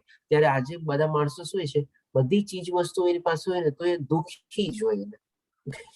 મોઢામાંથી આપણે કહે ને કે ભાઈ હા એકદમ આનંદિત છે, એવી રીતે હોય જ નહીં. બસ કઈ કઈ ચાલ્યા કરે છે, નરમ ગરમ છે, હવે શું કરીએ, હવે આમ જ ચાલવાનું છે, એમ જ કરવાનું છે, એવી જ રીતે રહેવાનું છે. આવા જ વર્ડ બધા. અરે વાહ, કોરોના છે, કોરોના છે, ફર્સ્ટ ક્લાસ, ઓકે, આમ થયું એકદમ જે છે બધું બરાબર છે, બસ ઓકે, સમજી લેવાનું કે આ ભગવાનની કૃપા છે. તો પછી શું છે, તે કદાપી શોક કરતો નથી કે કશાયની કામના પણ કરતો નથી. એ ઠીક છે, કોરોના છે તો ભાઈ એમાં મારે શોક કરવાની શું જરૂર છે? આજે હોય ને તો 3 ચીજ હોય કે માની લો કોઈ સિચ્યુએશનને જો તમે પરિસ્થિતિને બદલી શકતા હો તો તમે પ્રયત્ન કરો. હવે બીજી સ્થિતિ એ છે કે માની લો તમે પ્રયત્ન કરી બી લીધો, નથી બદલાતી, છોડી દો. અને ત્રીજી પરિસ્થિતિ જે છે કે તમે ગમે તે પ્રયત્ન, તમારા હાથમાં કઈ છે જ નહીં કરવા માટે, તમારે જેમ થાય છે એમ જ કરવું પડશે, તો પછી એમાં તમે શું કરવાના? એટલે કે આવી 3 સિચ્યુએશન આપણે એ રીતે જો જોવા માંડીએ આપણે કે આપણે કોઈ શોક બી કરવાનું નથી અને કઈ કામના બી કરવાનું નથી, જેમ છે એમ ચાલતું રહેશે, બરાબર છે, ઓકે. તે જીવ માત્ર પર સંભાવ રાખે છે, તે અવસ્થામાં તે મારી શુદ્ધ ભક્તિ પામે છે.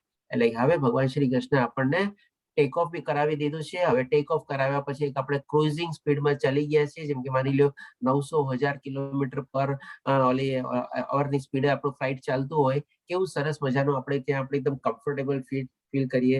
ત્યારે જે આપણે ફાસ્ટન ધ સીટ બેલ્ટ હોય, એની સિગ્નલ બી આપણે ઓફ થઈ ગયું હોય, બધું થયું હોય, કારણ કે સારી એવી હાઇટ ગેઇન કરી લીધી હોય, સારી એવી સ્પીડ ગેઇન કરી લીધી હોય, સારો એવો ફ્લાઇટ ઉપર કંટ્રોલ કેપ્ટને કરી લીધો હોય, બધી ચીજ કરી લીધી હોય, એટલે આપણે આરામથી ખબર જ ન પડે કે આપણે 1000 કિલોમીટરની સ્પીડે આપણું ફ્લાઇટ દોડી રહ્યું છે.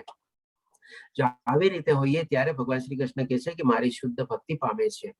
તો હવે જોઈએ ભગવાન શ્રી કૃષ્ણ આપણને આવી જે ક્રુઝિંગ સ્પીડમાં હોઈએ ને ત્યારે આપણને ભગવાન શ્રી કૃષ્ણ અહીંયા ભક્તિનું જ્ઞાન આપે છે. હવે મને કેવળ ભક્તિ દ્વારા જ પૂર્ણ પુરુષોત્તમ પરમેશ્વર તરીકે મૂળ રૂપે જાણી શકાય છે.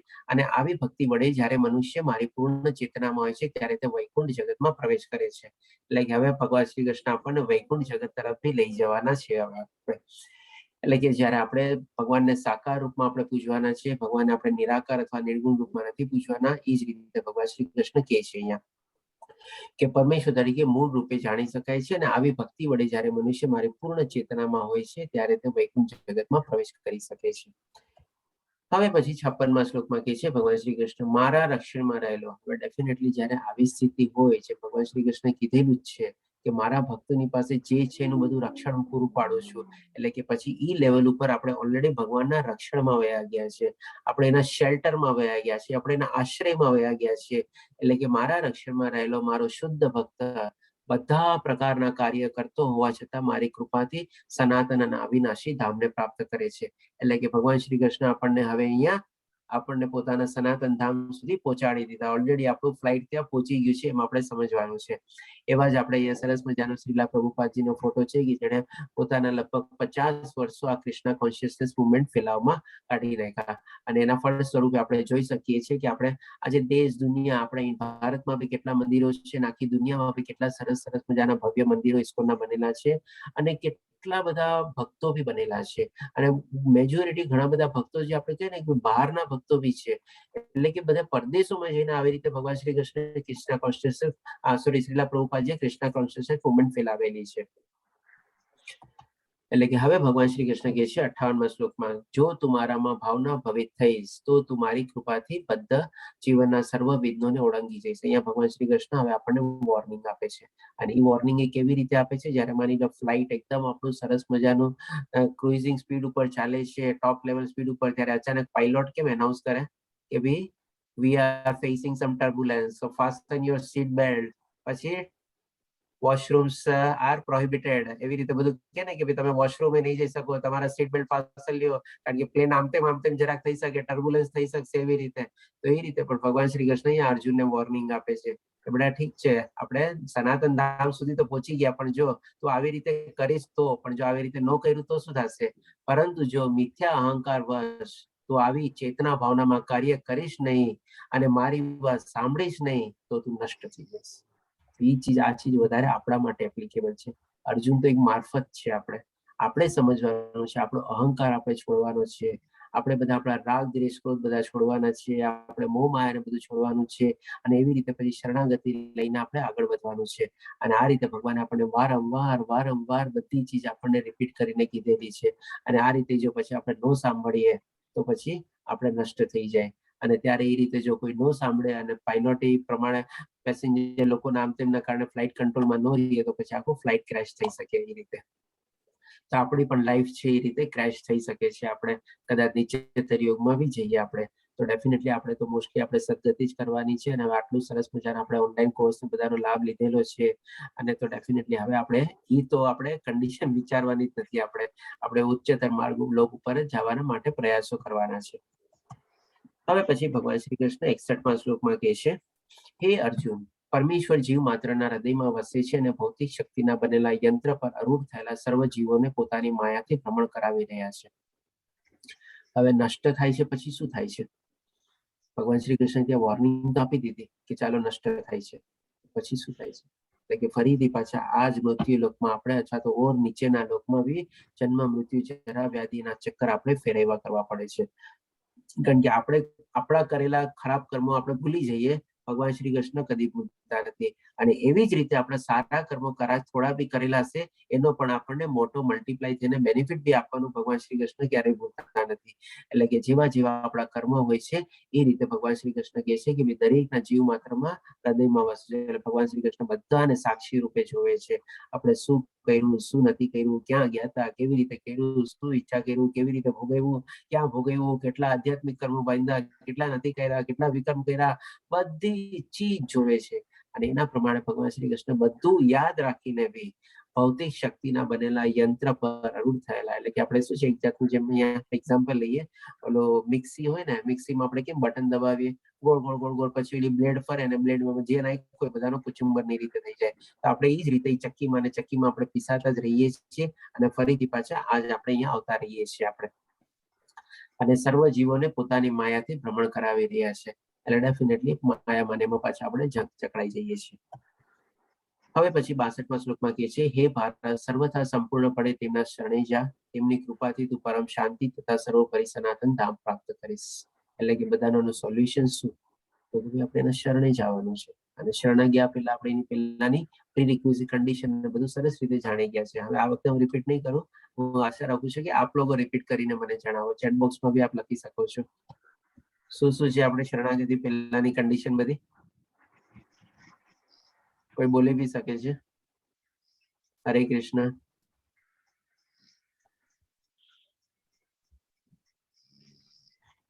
કોઈ નહીં?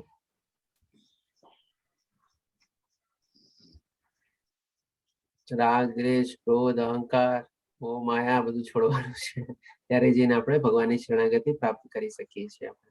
ને એ જો આપણે કરી લઈએ તો આપણને પણ ભગવાનનું સનાતન ધામ આપણા દ્વાર આપણા માટે ખુલી જાય છે. હવે ભગવાન શ્રી કૃષ્ણ 63મા શ્લોકમાં કહે છે, આ પ્રમાણે મેં તને ગુહ્યતમ જ્ઞાન વિશે સમજૂતી આપી છે. આ વિશે પૂરું મનન કર અને પછી તારી જેવી ઈચ્છા હોય તેમ કર. આપણે છે બહુ સરસ મજાના શિક્ષકની આપણે નિશાની છે. કોઈ જાતનું ફોર્સ નહીં, કોઈ જાતનું કમ્પલ્સન નહીં, કાંઈ નહીં. મારે જે તને જ્ઞાન આપવાનું હતું એ પણ ભગવાન શ્રી કૃષ્ણે ગુહ્યતમ જ્ઞાન કહી દીધું. આપણને ભગવદ્ ગીતામાંથી આપણે જોઈએ છીએ કે 3 ટાઈપના આપણને મોસ્ટ સિક્રેટ નોલેજ મળે છે.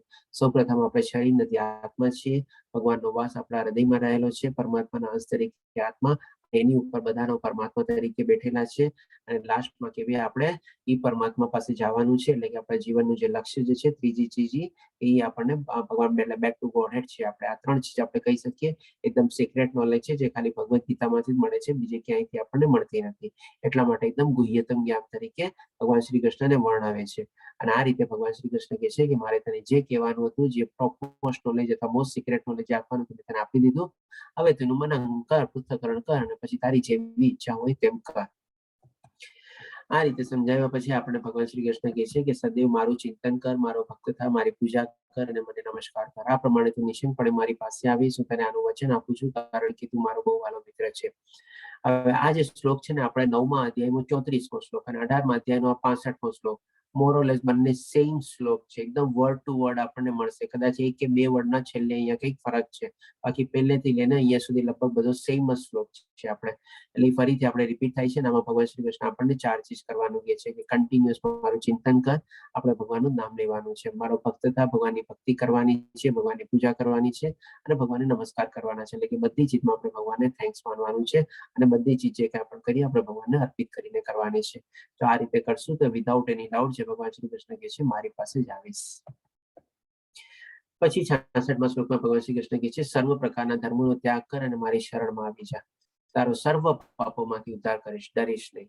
કેટલું સરસ રીતે કહે છે અર્જુનને કે જો બધા સર્વ ધર્મોનો ત્યાગ, સર્વ ધર્મનો ત્યાગ એટલે કે ત્યારે શું કઈ બધા ધર્મ તો હતા ને કે હિન્દુ, મુસ્લિમ, ક્રિશ્ચિયન બધા નહીં. અહીંયા ધર્મનો મતલબ શું છે કે ભાઈ તું જે કાંઈ પણ શ્રેણીનો હો અથવા જે કાંઈ પણ કક્ષાનો હો, જેમ કે આ ચીજ વધારે રિલેવન્ટ આપણા માટે છે. ભગવાન શ્રી કૃષ્ણ તો ઓલમોસ્ટ અર્જુનને જે કહેવાનું હતું તે આપણે કહી દીધું. આ બધી ચીજ આપણને અર્જુન દ્વારા મારફત ભગવાન શ્રી કૃષ્ણ આપણને કહે છે એ રીતે છે કે જે કાંઈ પણ આપણું લેવલ છે, શુદ્ર, ક્ષત્રિય, વૈશ્ય, જે એ બધા આપણા ધર્મ કહેવાય, એ બધા આપણા સ્વધર્મ કહેવાય. કારણ કે એ પ્રમાણે જ આપણે કર્મ ને બધું કરીએ છીએ ને આપણા નિયત કર્મ બધા બતાય છે અને જે આપણા ગુણો અને સ્વભાવને આધારિત છે. એટલે કે આ બધા લેવલ અથવા બધાને આપણે ધર્મોનો આપણે ત્યાગ કરી ભગવાનની શરણાગતિ લેવાની છે. અને જો આ રીતે શરણાગતિ લેશું ને આપણી શરણાગતિ સ્વીકારી ગઈ, જો સારી રીતે સાચા મનથી બધી લીધેલી હશે, જે બધી કન્ડિશન આપણે ફૂલફિલ કરી હશે એવી રીતે, તો બધા પાપોમાંથી ભગવાન શ્રી કૃષ્ણ આપણો ઉદ્ધાર કરશે. અને સાથે સાથે કહે છે કે ડરીશ નહીં. એટલે કે આપણને અહીંયા ભગવાન શ્રી કૃષ્ણ નિર્ભય અને અભય બી બનાવી દે છે કે તારે બેટા કાંઈ ડરવાની જરૂર નથી. એકવાર તું મારા શરણમાં આવી ગયો અને તારી શરણાગતિ સ્વીકાર થઈ ગઈ આપણે, બસ તો પછી તારો બેડો પાર. એટલે કે તારા બધા પાપમાંથી બી તું ઉદ્ધાર થઈ જશે અને તને મુક્તિ મળી જશે. હવે ભગવાન શ્રી કૃષ્ણ થોડી બીજી સાથે આમાં બી વોર્નિંગ આપે છે કે ભાઈ આ જે ગીતા જ્ઞાન આપણે લઈ રહ્યા છે એ કોને ન આપવું જોઈએ આપણે. એટલે કે જે મનુષ્ય, અહીંયા ભગવાન શ્રી કૃષ્ણ 4 ટાઈપના વર્ણવશે કે જેને આપણે આ જ્ઞાન ન આપવું જોઈએ. કે જે મનુષ્ય સંયમી નથી. સંયમી નથી મીન્સ એટલે કે પોતાની ઇન્દ્રિયો ઉપર બી સંયમ નથી અને આત્મ સંયમી બી નથી. બંને રીતે આપણે સંયમી કહી શકીએ. નિષ્ઠાવાન નથી એટલે કે એની નિષ્ઠા જે છે ક્લિયર નથી, એટલે કે ભગવાન શ્રી કૃષ્ણ ઉપર ડાઉટ કરે છે, આ રીતે આપણે કહી શકીએ. નિષ્ઠાવાન નથી તથા ભક્તિમાં પરોવાયેલ નથી. ભક્તિ તો કરતો હોય તો ભક્તિમાં ક્યાંથી પરોવાયેલો હોય. અને તેમને આ ગુહ્ય જ્ઞાન આપવું નહીં, એટલે કે તેમને આ ગુહ્ય જ્ઞાન આપવું. એટલે 3 ચીજ અહીંયા ભગવાન શ્રી કૃષ્ણ વર્ણવી જેને આપણે ભગવદ ગીતાનું જ્ઞાન આપવું ન જોઈએ. વળી મારો દ્વેષ કરનારને પણ તે આપવું જોઈએ. એટલે કે જો ભગવાન ઈર્ષા કરતો હોય, પહેલા તો ભગવાનમાં નિષ્ઠા ન હોય અને કાંઈ બી માનતો જ ન હોય, આપણે એથિસ્ટ ટાઈપનો કહી શકીએ અથવા નાસ્તિક ટાઈપનો. અને જે ઘણા લોકો હોય કે ભાઈ પોતાને મિક્સચર ગણાવતા હોય, આ ચીજ માનું છું, આ ચીજ નથી માનતો, આ ચીજ કેમ આમ થાય, આ ચીજ આમ થાય. એટલે કે અને સાથે સાથે ભગવાનની ઈર્ષા બી કરે, ના ભગવાને તો આમ કર્યું હતું ને તો એમ કેમ થાય, આમ કેમ કર્યું તો આમ કેમ થાય. એટલે આવી ટાઈપ, એટલે 4 ટાઈપના માણસો કે છે જેને આ ભગવદ ગીતાનું જ્ઞાન આપવું નહીં. એ રીતે ભગવાન શ્રી કૃષ્ણ સમજાવે છે. પછી અહીંયા 68 અને 69 શ્લોકમાં કહે છે ભગવાન શ્રી કૃષ્ણ, બહુ સરસ શ્લોક છે. જે મનુષ્ય ભક્તોને આ પરમ રહસ્ય બતાવે છે તે શુદ્ધ ભક્તિ પ્રાપ્ત કરે છે અને અંતે તે મારી પાસે પાછો આવશે, એમાં લેશ માત્ર શંકાને સ્થાન નથી. એટલે કે જેમ અહીંયા શ્રીલા પ્રભુપાદજી આ બધા આપણને ભગવદ ગીતાનું જ્ઞાન આપી રહ્યા, અત્યારે જેમ કે નમનિષ્ઠા દાસ દ્વારા જુદા ઓનલાઈન કોર્સ બધા થયા છે, એ કેટેગરીમાં આપણે રહી શકીએ. અને જે કંઈ પણ બધા સેવાના બધામાં જોડાયેલા છે બધા જે છે એ રીતે બી આપણે લઈ શકીએ. પછી ભગવાન શ્રી કૃષ્ણ હજી બી કહે છે કે આ જગતમાં તેના કરતા એટલે કોના કરતા, કે જે મનુષ્ય ભક્તોને આ પરમ રહસ્ય બતાવે છે અથવા તો એવા જે બધી મુવમેન્ટમાં એમાં જોડાયેલા છે એ લોકો, જેમ આપણે દાખલા તરીકે લીધું શ્રીલા પ્રભુપાદજી અને નમનિષ્ઠા દાસ પ્રભુજીને, એવી રીતે કે જે આખી આ મુવમેન્ટ ઓર્ગેનાઇઝ કરેલી છે અને એનો પ્રચાર સરસ રીતે કરે છે. આપણે જોતા 21 બેચ થઈ ગયા અને 22મો બેચ બી ઓલરેડી લોન્ચ થઈ ગયો છે. ફેબ્રુઆરીનો બેચ બી લોન્ચ થઈ ગયો છે. તો જેને બી આપને બધાને એમાં જોડાવવું હોય એમાં જોડાઈ શકો છો, રિપીટર તરીકે બી જોડાઈ શકો છો. કારણ કે આ બધું ચીજ એવું છે ને કે આ જ્ઞાન આપણે જેટલું આપણે મેળવશું ને એટલું જ આપણને છે ને એમાં વધારે રસ પડશે, વધારે નવી સમજણ થશે. ઇવન હું પણ આ ઘણા બેચોથી લઉં છું, લગભગ મારો પણ આ લગભગ 9મો કે 10મો બેચ હશે આપણે ક્લાસીસ લેવાના. અને ગુજરાતીનો તો પહેલે બેચથી જ છે આપણે જુલાઈ મહિનાથી. તેમ છતાં બી જેટલા બેચ લઉં છું ને મને પણ આમાંથી નવું કંઈક ને કંઈક સમજવા મળે છે. ક્યારેક આપના પ્રશ્નોના દ્વારા મને સમજવામાં આવે છે કે ના ચલો આ પ્રશ્ન આવ્યો તો મારે આ રીતે મેં ઉત્તર આપ્યો તો આ રીતે આ થઈ શકે. બધું એ રીતે પણ હું આપનો સૌનો આભારી છું આપણા પ્રશ્નો માટે બી. અને સાથે સાથે કંઈક ને કંઈક મને પણ પોતાને નવી સમજણ થાય છે. કારણ કે હું કઈ એવું નથી કે ભાઈ આપણે રટેલું બોલું છું અથવા ગોખણ પટ્ટી વાળું બોલું છું તો મારી સામે કોઈ મેન્યુસ્ક્રિપ્ટ રાખેલી છે આપણી સામે બોલું છું. કંઈક ને કંઈક આપણે અધ્યયન કરતા રહેતા હોઈએ અને એ જ રીતે આપણે ભગવાન શ્રી કૃષ્ણને કૃપા માનીને કહું છું કે એ જ મને, કારણ કે મોમેન્ટમાં બોલવું અને જ્ઞાન આપવું અને સ્મૃતિમાંથી આવવું, કે જેમ ભગવાન શ્રી કૃષ્ણ આપણને ગયા અધ્યાયમાં જ કીધું કે હું જ સ્મૃતિ આપું છું, હું જ જ્ઞાન આપું છું, તો ડેફિનેટલી હું પણ એમની જ કૃપા સમજુ છું કે એ જ મને કંઈક જ્ઞાન આપે છે, મને મારી મેમોરીમાંથી બોલવાની શબ્દો અથવા વાંચા મારા મોઢામાંથી નીકળે છે જેથી કરીને હું બોલું છું. એટલે અધરવાઇઝ તો નહીં તો અમુક પ્રેક્ટિકલી આપણે જોવા જઈએ તો એટલું બધું ડિફિકલ્ટ લાગે આપણને કે ભાઈ આ આટલા સબ્જેક્ટ ઉપર આપણે કેવી રીતે આપણે આપી શકીએ. તો ડેફિનેટલી બધી એમની કૃપા થાય છે અને મને પણ નવું નવું હંમેશા કંઈક ને કંઈક એમાંથી જાણવા મળે છે અને મારી પણ જ્ઞાન દ્રષ્ટિ ઓર વધારે ઓપન થાય છે, તો એનો પણ મને લાભ મળે છે. એના માટે પણ આપ સૌનો પણ ઇનડાયરેક્ટ બેનિફિટ છે અને ભગવાન શ્રી કૃષ્ણની પણ કૃપા છે. એટલે કે આ જગતમાં તેના કરતા અન્ય કોઈ સેવક મને વધારે પ્રિય નથી અને કદી વધારે પ્રિય થશે પણ નહીં. આટલો સરસ જો આપણને લાભ મળતો હોય તો આપ સૌના માટે પણ આ એક તક છે. આ મુવમેન્ટમાં આપ સૌ જોડાઈ શકો છો, એમાં આનો લાભ લઈ શકો છો. કોઈને ટીચર બનવું હોય તો ટીચર બી બની શકો છો. થોડી ઘણી બધી કન્ડિશન્સ છે, એમાં કન્ડિશન્સ આપ કરતા હો તો આ પણ આવકાર્ય છે એમાં. અને કોઈના માટે કોઈ બીજી ટેલેન્ટ કે આવી કેપેબિલિટી હોય કે કોઈ ટેકનોલોજીમાં એક્સપર્ટ હોય, કોઈ જેમ કે અત્યારે તેજસ પ્રભુજી આપણને એડમિનની સેવા આપે છે, પછી કોઈક આપણા બેકમાં બધી સ્લાઇડ્સ બનાવે છે, આવા સરસ સરસ પિક્ચર અને લખાણ ને બધું નાખે છે. આ બધો બી ઘણો બધો સપોર્ટ આમાં જોવે છે. એમ નથી કે આ બધું એક કે બે માણસના હિસાબે થાય છે. આજે લગભગ 150 જેટલા ટીચર્સ છે અને પાછળ એના પાછળ બેકગ્રાઉન્ડ તરીકે ઘણા બધા આવા ભક્તોને બધા એકદમ નિસ્વાર્થ ભાવે કામ કરે છે, એટલે નિષ્કામ સેવા આપે છે ટોટલી. આમાં કોઈ જાતનો 1 રૂપિયાનો બી કઈ મોનેટરી બેનિફિટ છે નહીં, પણ ડેફિનેટલી આ બધા આપણા અકર્મ તરીકે બંધાય છે આપણે, કે જે આપણા આધ્યાત્મિક કર્મો તરીકે કહેવાય. ઇવન આપણે સવારના પૂરમાં અત્યારે જેમ કે જયશ્રી માતાજી, રાજેન્દ્ર પ્રભુજી અને પૂર્ણિમા માતાજી, જેને આપણે આજે 1-2 દિવસથી મિસ કરીએ છીએ કારણ કે એમના ઘરમાં કોઈકનું દેહાંત થઈ ગયું છે એટલા માટે. એ લોકોએ પણ જે શ્લોકા પઠન ને બધામાં આપણે જોડાયા અને સવારથી, તો એ પણ એક સરસ મજાની સેવા છે. આપણે આ બધી એકદમ સરસ આપણે કહીએ ને નિષ્કામ સેવા આપે છે અને એ લોકોમાંથી તમે એકવાર એને પોતાને પૂછજો કે એ લોકોને કેટલો સરસ આનંદ મળતો હશે, કેટલી આમ સરસ અનુભૂતિ થતી હશે. તો આ રીતે આપણે બધા બી આપણા માટે અવસર છે, આપણે આમાં જોડાઈ શકીએ છીએ. પછી ભગવાન શ્રી કૃષ્ણ 70મા શ્લોકમાં કહે છે, અને હું જાહેર કરું છું કે જે મનુષ્ય આપણા સંવાદનું અધ્યયન કરે છે તે પોતાની બુદ્ધિથી મારી પૂજા કરે છે. એટલે કે ભગવાન શ્રી કૃષ્ણ આપણા બધા ઉપર અત્યારે સ્ટેમ્પ લગાડી દીધું, મોહર લગાડી દીધું કે બધા આપણે ભગવાનની બુદ્ધિથી આપણે પૂજા કરીએ છીએ. કારણ કે ભગવાન શ્રી કૃષ્ણ શું કીધું, જે મનુષ્ય આ સંવાદનું અધ્યયન કરે છે. આપણે ડેફિનેટલી આપણે એકબીજાને આપણે આદાન પ્રદાન કરીએ છીએ, આપણે બોલીએ છીએ, સાંભળીએ છીએ, પ્રશ્નો પૂછીએ છીએ, ઘરમાં જઈને ભગવદ ગીતા હશે, ગીતાનું પાછું આપણે અધ્યયન કરશું. આ રીતે કન્ટિન્યુઅસ પ્રોસેસ ચાલ્યા કરે છે. તો એ પણ ભગવાન શ્રી કૃષ્ણ કહે છે કે મારી બુદ્ધિથી પૂજા કરી રહ્યો છે. આ રીતે આપણને એક જાતનો સર્ટિફિકેટ આપણને મળી ગયો. આપ જયારે ક્વિઝ સોલ્વ કરશો તો ડેફિનેટલી સર્ટિફિકેટ મળવાનું જ છે, પણ અહીંયા તો ભગવાન શ્રી કૃષ્ણ દ્વારા જ આપણને સર્ટિફિકેટ મળી ગયું કે તમે મારી પૂજા કરો છો, તમે મારા ભક્ત છો. આ રીતે હવે પછી 71મા શ્લોકમાં કહે છે ભગવાન શ્રી કૃષ્ણ કે અને જે મનુષ્ય શ્રદ્ધાપૂર્વક તથા દેશ રહિત થઈને આ સાંભળે છે તે સર્વ પાપમાંથી મુક્ત થાય છે. હજી ઓર સર્ટિફિકેટ આગળ વધે છે. સર્ટિફિકેટમાં બધું મેરિટ લિસ્ટ બી હોય ને, આ બધું મેરિટ લિસ્ટ મુકાય છે આપણે. અને તેવા શુભ લોકોને પ્રાપ્ત થાય છે કે જેઓ પુણ્યાત્માઓ નિવાસ કરે છે. આ પણ ભગવાન શ્રી કૃષ્ણ આપણને કહે છે. એટલા જ માટે ઘણીવાર શું છે આપણને કે ભાઈ કોઈ જે પોતાના લાસ્ટ અંતિમ શ્વાસ ગણતા હોય કે એમ હોય ત્યારે આપણે એને ભગવદ ગીતા સંભળાવીએ છીએ. કારણ કે જો અંતિમ મોમેન્ટમાં બી જો એને મરતા સમય બી જો એને કંઈક એવો અંદરથી અંતસ્ફૂર્ણા થાય અને પોતાનું કંઈ સમજાઈ જાય અને ભગવાનનું નામ લેતા લેતા અને ભગવાનનું સ્મરણ કરતા કરતા, ભગવાનના વિચાર કરતા કરતા જો એનું મૃત્યુ પામે તો જે પ્રમાણે ભગવાન કીધેલું છે કે ભાઈ અંત સમયે પણ જો ખાલી મારું નામ લેશે અને પૂરી શ્રદ્ધાથી મારું નામ લેશે, 8મા અધ્યાયમાં યાદ કરો જેમાં ભગવાન શ્રી કૃષ્ણ કહે છે તો પણ એ ડેફિનેટલી મને પ્રાપ્ત કરશે. એટલા માટે આપણે ઘણીવાર આપણે જે લોકો અંત સમય હોય એની સામે આપણે ભગવદ ગીતાનો આપણે પાઠ કરીએ છીએ આપણે. અને ઘણીવાર નોર્મલી લોકો 15મો અધ્યાય અને 18મો અધ્યાય બહુ પોપ્યુલર છે કે જે અંત સમયમાં ઘણીવાર કરે છે આવી રીતે. પછી હવે 73મા શ્લોકમાં, જયારે 72મા શ્લોકમાં ભગવાને કીધું, પૂછે છે અર્જુનને કે બેટા તને બધું સમજાણું, મેં તને કીધું એ કે હજી કઈ બાકી છે, ફરીથી કહું, એવી રીતે પૂછે છે. ત્યારે પછી અર્જુન જવાબ આપે છે 73મા શ્લોકમાં. અર્જુને કહ્યું, હે કૃષ્ણ, હે અચ્યુત, હવે મારો મોહ દૂર થઈ ગયો છે. આપની કૃપાથી મને મારી સ્મરણ શક્તિ પાછી મળી ગઈ છે અને હું સંશય રહી તથા દ્રઢ છું અને આપના આદેશ પ્રમાણે કર્મ કરવા તૈયાર છું. કરીશીએ વચનમ તવ.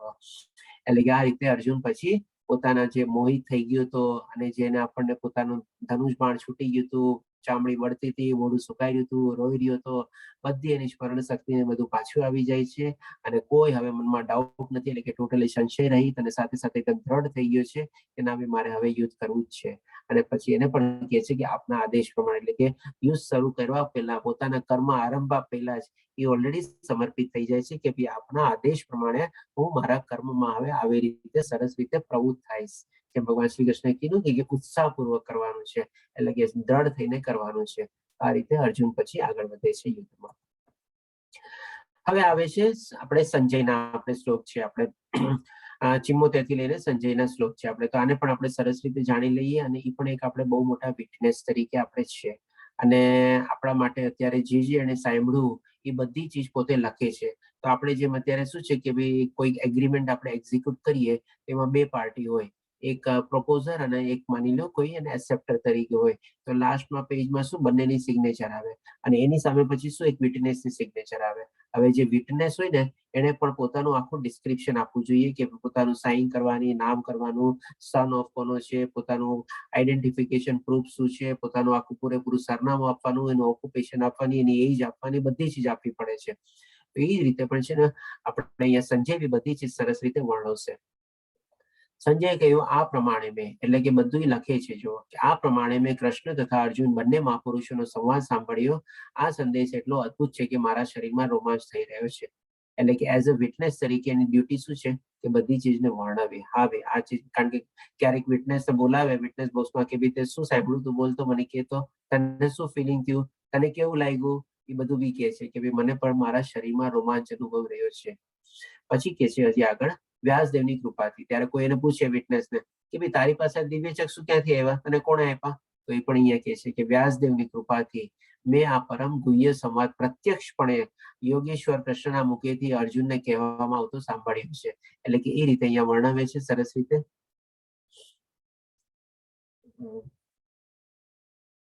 ઓકે, ધર્મેશ્વર પ્રભુજી કદાચ જોઈન થયા છે, ચેટ બોક્સમાં કંઈક લખ્યું છે. ઓકે, આપણે જોઈ લેશું એકવાર આ કમ્પ્લીટ કરીને પછી.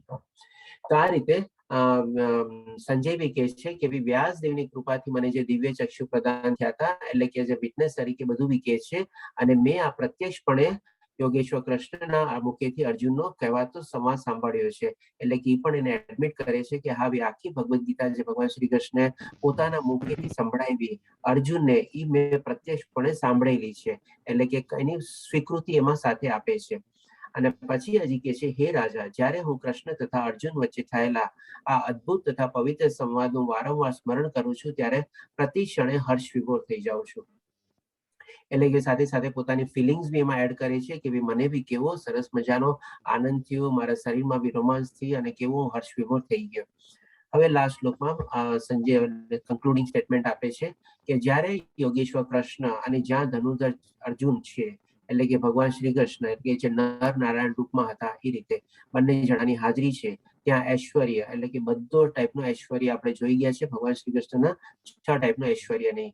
વિજય, અસાધારણ શક્તિ તેમજ નીતિ પણ નિશ્ચિતપણે રહે છે એવો મારો મત છે. એટલે કે પોતાનું અહીંયા ઓપિનિયન બી ધૃતરાષ્ટ્રને સંભળાવી દે છે કે જ્યાં ભગવાન શ્રી કૃષ્ણ અને જ્યાં અર્જુન બંને પ્રત્યક્ષ રૂપે હાજર છે એટલે જ આપણે ધર્મક્ષેત્ર કહેવાય છે.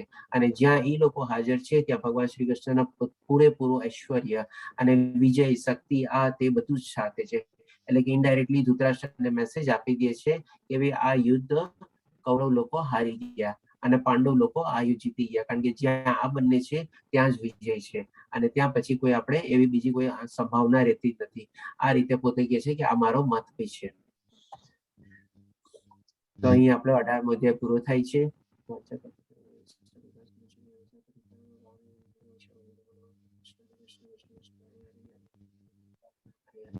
ઓમ તત્સત. ધન્યવાદ, તેમના આશીર્વાદથી હું આ યજ્ઞ સંપન્ન કરી શકું. ચાલો ભગવાન શ્રી કૃષ્ણની કૃપા, શ્રીલા પ્રભુપાદની જય, નમસ્કાર પ્રભુજી બી આપણે સરસ મજાને ધન્યવાદ જણાવીએ કે સરસ મજાનું આયોજન કર્યું છે કે જેના દ્વારા આપણે આ યજ્ઞ 18 દિવસનો ઓનલાઈન કોર્સ જે હતો એ આપણે સરસ રીતે સંપન્ન કરી શક્યા. અને સાથે સાથે આપ સૌ ભક્તોનો બી ખૂબ ખૂબ આભાર, ખૂબ ખૂબ ધન્યવાદ. તેજસ પ્રભુજી જેમણે એડમિનની સેવા આપેલી એમને પણ ખૂબ ખૂબ આભાર, ધન્યવાદ. અને આપ સૌ ભક્તોએ પણ જે સરસ મજાના પ્રશ્નો પૂછ્યા છે એ પણ માટે પણ ધન્યવાદ. જય શ્રી માતાજી. પછી આપણે પૂર્ણિમા માતાજી અને રાજેન્દ્ર પ્રભુજી એમને પણ ધન્યવાદ કે જેમણે શ્લોકા રીડિંગ અને શ્લોકા પઠન સવારે લેતા અડધી કલાક 1 કલાક પહેલા. અને એ રીતે પછી આપણે ધર્મેશ્વર પ્રભુજી આપણે ક્લાસમાં જોઈન થયા છે તો એમણે ચેટ બોક્સમાં લખેલું છે, હરે કૃષ્ણ પ્રભુ attend the class, please give demo registration four level 2.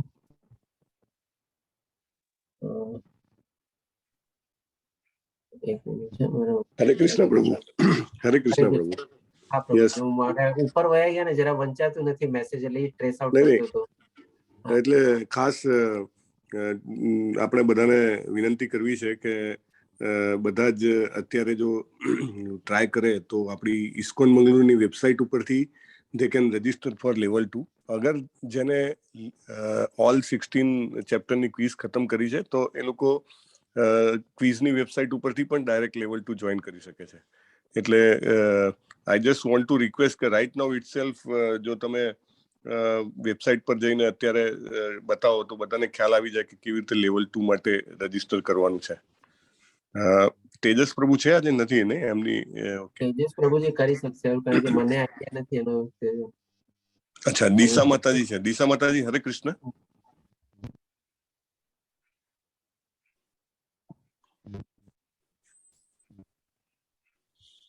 કારણ કે દિશા લખેલું તો છે, એ દિશા માતાજી જે આપણે ગોતો છે એ જ છે કે બીજા છે? I don't know, maybe I just okay. આ રે તેજસ પ્રભુજી તો છે અહીંયા, પણ તેજસ પ્રભુજી ખબર નહીં રિસ્પોન્સ નથી. ના, એમનું નામ નથી દેખાતું. આ રે તેજસ પ્રભુજી છે, દેખાય છે. તો એમને કોહોર્સ બનાવો ને, એમને કોહોર્સ બનાવો ને, if he can share his screen. અને તેજસ પ્રભુજી આપણે કોર્સ બનાવી દીધા છે મેં. હા, હરે કૃષ્ણ તેજસ પ્રભુજી.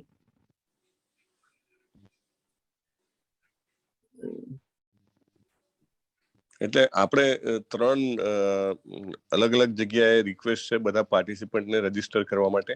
સૌથી પહેલું તો લેવલ 2. લેવલ 2 એકચ્યુઅલી એક કહેવાય ને કે અત્યારે 18 દિવસમાં આપણે બેઝ તૈયાર કર્યો, પાયો તૈયાર કર્યો. હવે લેવલ 2 માં આપણે ઇમારત ચણવાની છે. એટલે એક અત્યારે આપણે એક દિવસમાં આપણે એક જ અધ્યાય લેતા હતા, પણ હવે લેવલ 2 માં એક અઠવાડિયામાં એક અધ્યાય થાય અને એમાં 2 દિવસ લેક્ચર હોય. તમને 5 દિવસે આખો અધ્યાય વાંચવા માટે, મનન કરવા માટે, પ્રશ્નો તમને કંઈ પણ હોય તો એ તૈયાર કરવા માટે એટલો સમય મળે. એટલે પછી જ્યારે તમે સેટરડે સન્ડે શનિ રવિ તમે જ્યારે આવો ત્યારે 2 દિવસમાં એક અધ્યાયનું જ્યારે એમાં આપણને ચર્ચા કરવા મળે, પ્રેઝન્ટેશન ને ડિસ્કશન થાય, તો તમે તમારા પ્રશ્નો પણ પૂછી શકો છો. અને તમે વાંચીને આવ્યા હોય આખો અધ્યાય એટલે તમને પણ બહુ સરસ રીતે જેને કહેવાય ને કે એને ગ્રાસ્પ કરવાની, ગ્રહણ કરવાની અને જીવનમાં ઉતારવાની એક સારી એક મેથડ મળે છે. સો મારી રિક્વેસ્ટ છે કે લેવલ 2 તમે બધાએ રજીસ્ટર કરી શકો છો. અને ધેટ વિલ તમારી આપણી જે સ્ટડી છે વધારે ડીપ લઈ જવા માટેનું એક બહુ સરસ પ્લેટફોર્મ છે. અને એમાં કેવું હોય છે તો લેવલ 2 માં અઠવાડિયામાં 2 ક્લાસ અને એક જ અધ્યાય હોય છે. અને એમાં જ્યારે આપણે ડીપમાં જઈએ છીએ તો સરસ એસાઇનમેન્ટ્સ હોય છે દર વખતે. એટલે એસાઇનમેન્ટ્સમાં સમજો 3 કે 5 પ્રશ્ન હોય એ અધ્યાયના, તો એ પ્રશ્ન જ્યારે તમે જુઓ એમાં દાખલા તરીકે હોય કે પહેલા અધ્યાયમાં કે ત્યક્ત જીવિતા એ શબ્દનો શું અર્થ છે, તો એ તમને બાજુમાં શ્લોક પણ લખેલો હોય જે ક્વેશ્ચન છે એની બાજુમાં. તો તમે એ શ્લોક પર જઈને તમે એનો મિનિંગ લઈને જવાબમાં લખો અને જ્યારે સબમિટ કરો તો નીચે સાચો જવાબ પણ આવી જાય. એટલે તમે કમ્પેર કરી શકો. ધેર ઇઝ નો રેટિંગ કે એના માર્ક્સ નથી હોતા જેવી રીતે લેવલ 1 ની ક્વિઝના માર્ક્સ હોય છે. પણ ધીસ ઇઝ આ તમને ખ્યાલ આવે કે વેધર તમે જે જવાબ આપ્યો છે એ જે એક્ઝેક્ટ જવાબ છે એની સાથે મેચ કરે છે કે નહીં. તો એવી રીતે દરેક ચેપ્ટરના એસાઇનમેન્ટ્સ હોય છે. અને એ એસાઇનમેન્ટ્સ આપો તમે એટલે મોટા મુખ્ય બધા મુદ્દા પણ એમાં કવર થઈ જાય.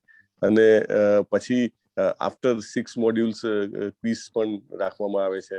અને આ રીતે 18 વીકમાં આપણે 18 અધ્યાય કવર કરીએ છીએ. એટલે બહુ જ એમાં સરસ જાણવા મળે છે. તો બધાને વિનંતી છે. તેજસ પ્રભુ આવ્યા છે? હરે કૃષ્ણ. તેજસ પ્રભુજી દેખાય છે સામે, પણ મેં એમને કોર્સ બનાવી દીધેલા છે પણ રિસ્પોન્સ નથી કઈ. મારે સ્ક્રીનમાં સામે દેખાય છે. હા, હરે કૃષ્ણ તેજસ પ્રભુ. તેજસ પ્રભુ, તમે લેવલ 2 માં જે લોકો ક્વિઝ હજી પૂરી નથી કરી અથવા તો ક્વિઝ આપ્યા વગર ડાયરેક્ટ રજીસ્ટર કરવા માંગે છે, એમને લેવલ 2 માં આપણી ઇસ્કોન મંગળુરની વેબસાઇટ પરથી કેવી રીતે રજીસ્ટર થાય એ જરા ડેમો બતાવી દો ને લાઈવ. લેવલ 2 રજીસ્ટ્રેશન ઇસ્કોન મંગળુરની વેબસાઇટ પર. અત્યારે આપો ડેમો. હા, તમારી સ્ક્રીન શેર કરીને ડેમો આપો ને. ઓકે, મને 5 મિનિટનો ટાઈમ આપો ને. ઓકે, હું મીનવાઇલ બીજી 2 વસ્તુ જરા સમજાવી દઉં. બીજું છે કે રી રજીસ્ટ્રેશન. એકચ્યુઅલી તમે જોશો તો આપણામાંના ઘણા બધા છે ગ્રુપમાં એ 5મી વખત, 6ઠ્ઠી વખત, 7મી વખત પણ ક્લાસ જોઈન કરી રહ્યા છે, રાઈટ? આપણી સાથે જય શ્રી માતાજી છે, રાજેન્દ્ર પ્રભુ છે, આપણી સાથે તેજસ પ્રભુ છે. તો આ બધા જે છે એ કોણ છે?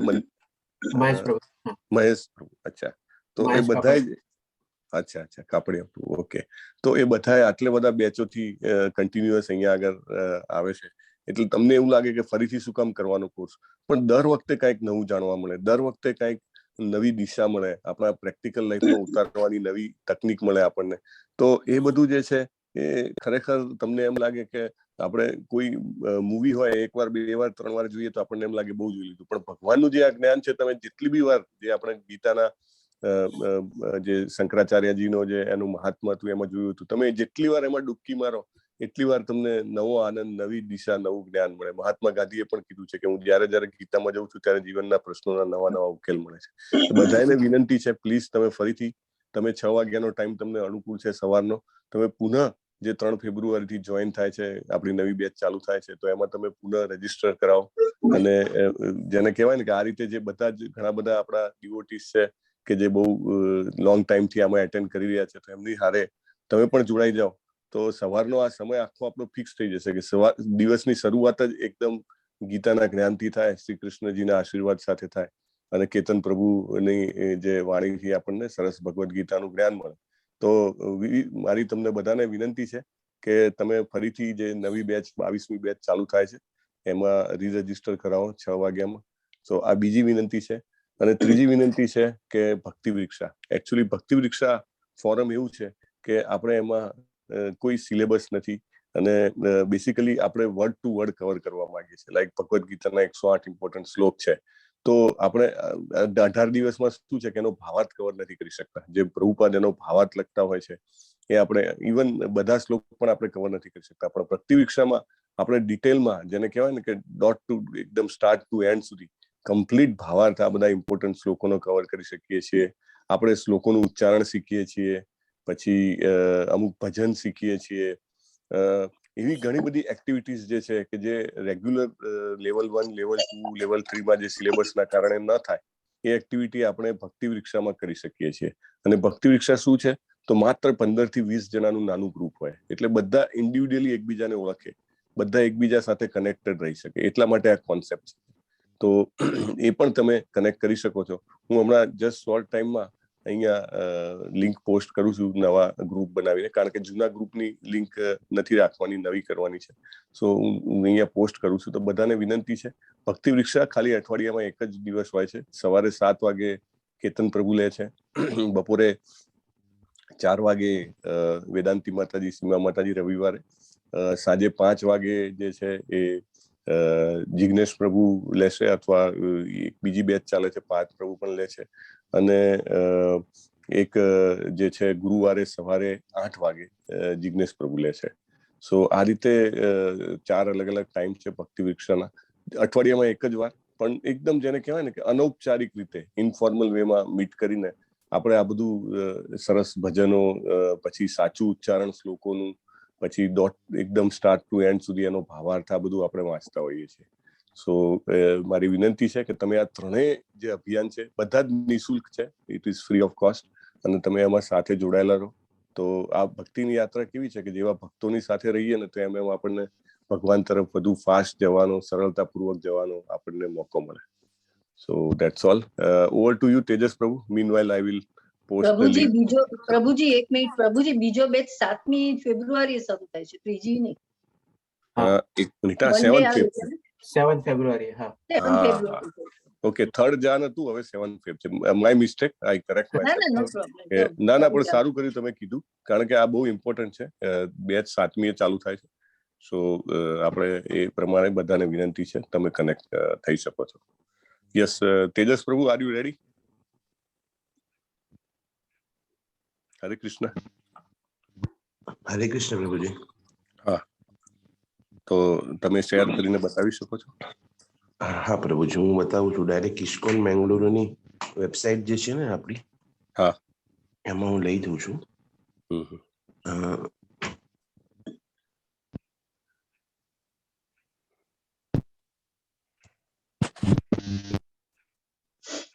જે આપણી કોર્સીસ ઇસ્કોન .મેંગલુરુની સાઇટ છે.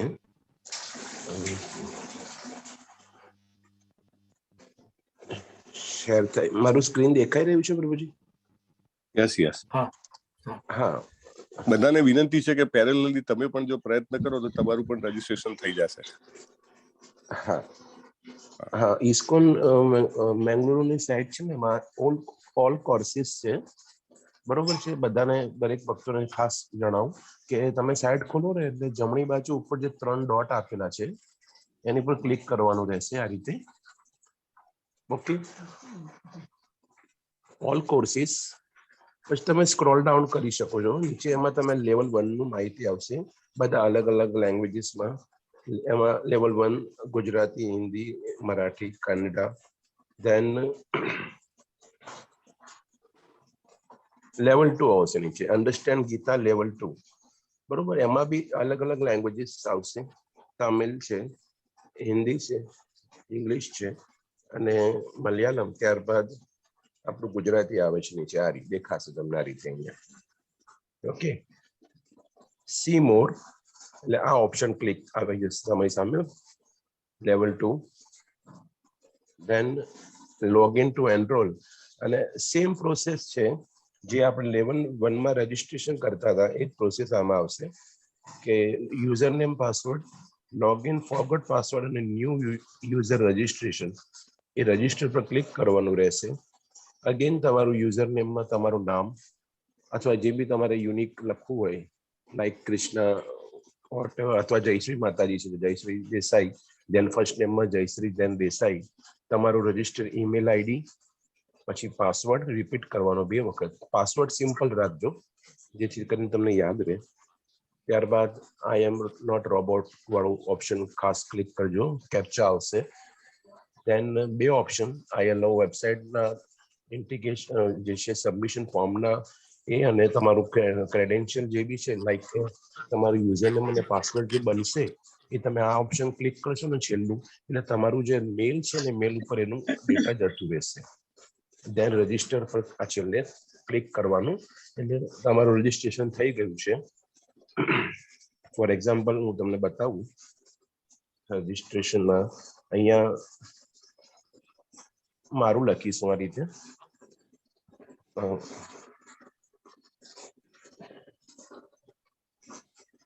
તે મારું નામ ને મારું જે બી રજીસ્ટ્રેશન હતું મેં કરેલું છે જે લેવલ 2 માં, એ આવી જશે. દેન લોગિન, એટલે અહીંયા જો આ રીતે પેજ ખુલી જશે.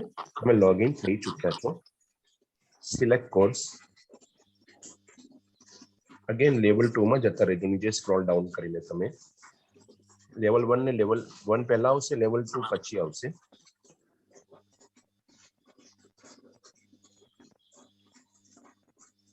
લેવલ 2. દેન અહીંયા અત્યારે એવું બતાવે છે કે લેવલ 2 વ્યક્તિ પરીક્ષા 0% કમ્પ્લીટ, 0/1 સ્ટેપ્સ. ધેટ મીન્સ કે તમારું ક્વિઝ પેન્ડિંગ છે. દેન તમે અહીંયા ચેપ્ટર 1 ક્લિક કરજો. દેન એમાં સ્ટાર્ટ ક્વિઝ. આપણે આની અંદર અસાઇનમેન્ટ્સ બધા આપેલા હોય છે, એ પ્રમાણે આમાં તમે ડાયરેક્ટ ટાઈપ કરી શકો છો. લાઈક આ ક્વેશ્ચન છે કે ધૃતરાષ્ટ્રે મમકાને કહેવાનું શું મહત્વ છે, તેનો જવાબ તમારે અહીંયા ગીતા જે આપણું છે એમાં એનું જે બી આન્સર છે તમારે અહીંયા ટાઈપ કરવાનું છે. અથવા તમે આની અંદર બે ઓપ્શન છે. અહીંયા તમે ટાઈપ જે બોલો છો ને, આ બટન જે તમારી પાસે ગૂગલ જી બોર્ડ ઓપ્શન હશે તો અહીંયા તમે જે બોલો, આ લાસ્ટ વાળો ઓપ્શન છે એ આ રહ્યું. અહીંયા તમે જે બોલશો એ ડાયરેક્ટ ડિક્ટેશન કરીને ટાઈપ પણ થઈ જશે ગુજરાતીમાં. તમારે બોલવાનું જ છે ખાલી ગુજરાતીમાં આન્સર, એ અહીંયા ટાઈપ થઈ જશે. એન્ડ ધેન ચેક એ સાચો છે કે ખોટો એનો ઓપ્શન અહીંયા આવી જશે. બસ આ રીતે બધા એક અધ્યાયના ક્વિઝ આપવાના રહેશે આપણે. આ રીતે આ રજિસ્ટ્રેશન છે. આ રીતે જો અહીંયા 18 અધ્યાય આવી જશે લાઈક ધીસ. અને આમાં કોઈ ક્વેશ્ચન્સ હોય રજિસ્ટ્રેશનમાં કોઈને બી, તો મને તમે ડાયરેક્ટ વોટ્સઅપ કરી શકો છો, તો હું એમને સીધું એનું જે બી સોલ્યુશન છે એ તમને કરાવી આપીશ. અત્યારે કોઈ કરી રહ્યું હોય તો પ્લીઝ જેનું થઈ હા, ગયું હોય હાલમાં પોતાનું જયશ્રી નામ કહી માતાજી છે કે કોઈ બી રાજેન્દ્ર પ્રભુજી છે, તમે કરી રહ્યા હો ને કોઈ ક્વેરી આવતી હોય તો મને જણાવો, હું તમને સોલ્યુશન આપી દઉં. ને કર્યું હોય તો કઈ બી દો તો અમને બી આનંદ થશે કે તમારું રજીસ્ટ્રેશન થઈ ગયું છે. તેજસ પ્રભુ, મારું તો પેલું થતું જ નથી. આપણે પેલું નવો બી ઈમેલ કર્યો ને, પણ મારું રજીસ્ટ્રેશન નથી થતું. કશો વાંધો નહીં માતાજી, મને આજે જણાવજો. હમણાં બપોરે હું 12 વાગે જેવું હું તમને એનું સોલ્યુશન બંને લેવલનું કરી આપું છું. અને તમે ડાયરેક્ટ એક્સેસ લેવલ 1 અને લેવલ 2 પર લઈ લેજો અને આ બધી ક્વિઝ આપી દેજો 18 અધ્યાયની. ઓકે પ્રભુજી. બીજા કોઈને કોઈ ઇશ્યુ હોય તો પ્રભુજી? યસ, કોઈને કાંઈ પ્રોબ્લેમ હોય તો કહી દો, તો અત્યારે તેજસ પ્રભુ રાઈટ નાઉ પણ કરશે અથવા પછી પણ તમને હેલ્પ કરશે. ઓકે. અને અત્યારે ચેટબોક્સમાં મેં 4 આપણા જે ભક્તિ પરીક્ષા ચાલે છે એના ક્લાસીસની લિંક મૂકી છે. તો તમને બધાને વિનંતી છે કે તમને જે કોઈ પણ સ્લોટ અનુકૂળ હોય એમાં રજીસ્ટર કરે. તમે બધા સવારના 6 વાગ્યાની બેચમાં આવો છો, એટલે સન્ડે સવારની 7 વાગ્યાની જે કેતન પ્રભુની ભક્તિ પરીક્ષા છે એ તમને અનુકૂળ પડશે મોસ્ટલી. તો એ સૌથી પહેલી લિંક મૂકી છે. પછી ગુરુવારે સવારની 8 વાગ્યાની છે, એ જિગ્નેશ પ્રભુની છે. પછી રવિવારે 4 વાગ્યાની છે, એ વેદાંતિ માતાજી સીમા માતાજી કરે છે. સાંજે 5 વાગે રવિવારે એ પાર્થ પ્રભુ કરે છે. એટલે તમે આમાંથી કોઈ પણ એક કરી શકો છો. હા, અમિત કુમાર વ્યાસ પ્રભુ લખે છે કે રજીસ્ટ્રેશન લેવલ 2 ની લિંક તો તેજસ પ્રભુ આપણે વેબસાઇટ ઉપરથી ડાયરેક્ટ પેલી જે હાઇપરલિંક બને છે હું ગ્રુપમાં અપલોડ કરી દઉં છું. અત્યારે અહીંયા બી કરી દો, એટલે રાઈટ નાઉ એમને ટ્રાય કરવો હોય તો કરી શકે. હા પ્રભુજી, હાલ જ કરી દઉં છું. આમાં જ મૂકી દઉં છું, આ ચેટ બોક્સમાં જ. હા, અને ગ્રુપમાં પણ પછી મૂકજો. હા પ્રભુજી. સો તમને બધાને ખાસ ફરીથી એકવાર કહેવાનું છે કે ત્રણેય કોર્સમાં નવા લેવલ 1માં ફેબ્રુઆરી 7 થી જે ચાલુ થાય છે એમાં, લેવલ 2માં જે હમણાં તેજસ પ્રભુએ સમજાવ્યું એમાં, અને લેવલ 3માં ભક્તિ પરીક્ષામાં જે હમણાં લિંક મૂકી છે આપણે ગ્રુપમાં, એમાં તમે જોઈન થઈ શકો છો. વાહ, સરસ, ઓલરેડી જોઈનિંગ આવી ગયા. Very nice, thank you very much. ભક્તિ પરીક્ષામાં ઘણા બધા લોકોએ જોઈન કર્યું સવારે 7 વાગે સન્ડે. Okay, great. પ્રભુજી, મારે તો છે જ, હું જોઈન તો મારે કરવાની જરૂર છે? ના, તમારે જરૂર નથી માતાજી. નહીં ને? ના, પણ 7 વાગ્યામાં નથી, એટલે એમાં કરી દઉં છું. હા, if you can join 7 AM then it's great. Okay. હા, જોઈન થઈ ગયું તમારું. સરસ. ઓકે.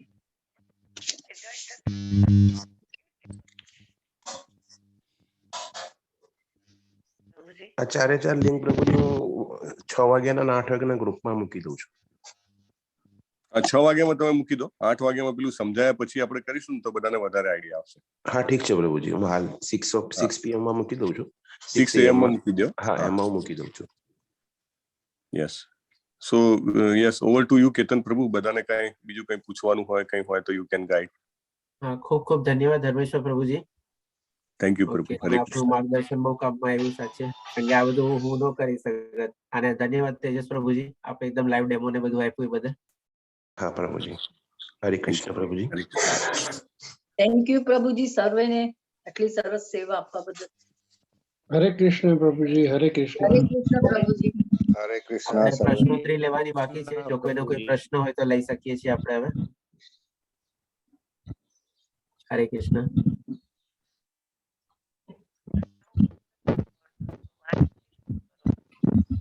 કોઈ પ્રશ્ન કોઈને?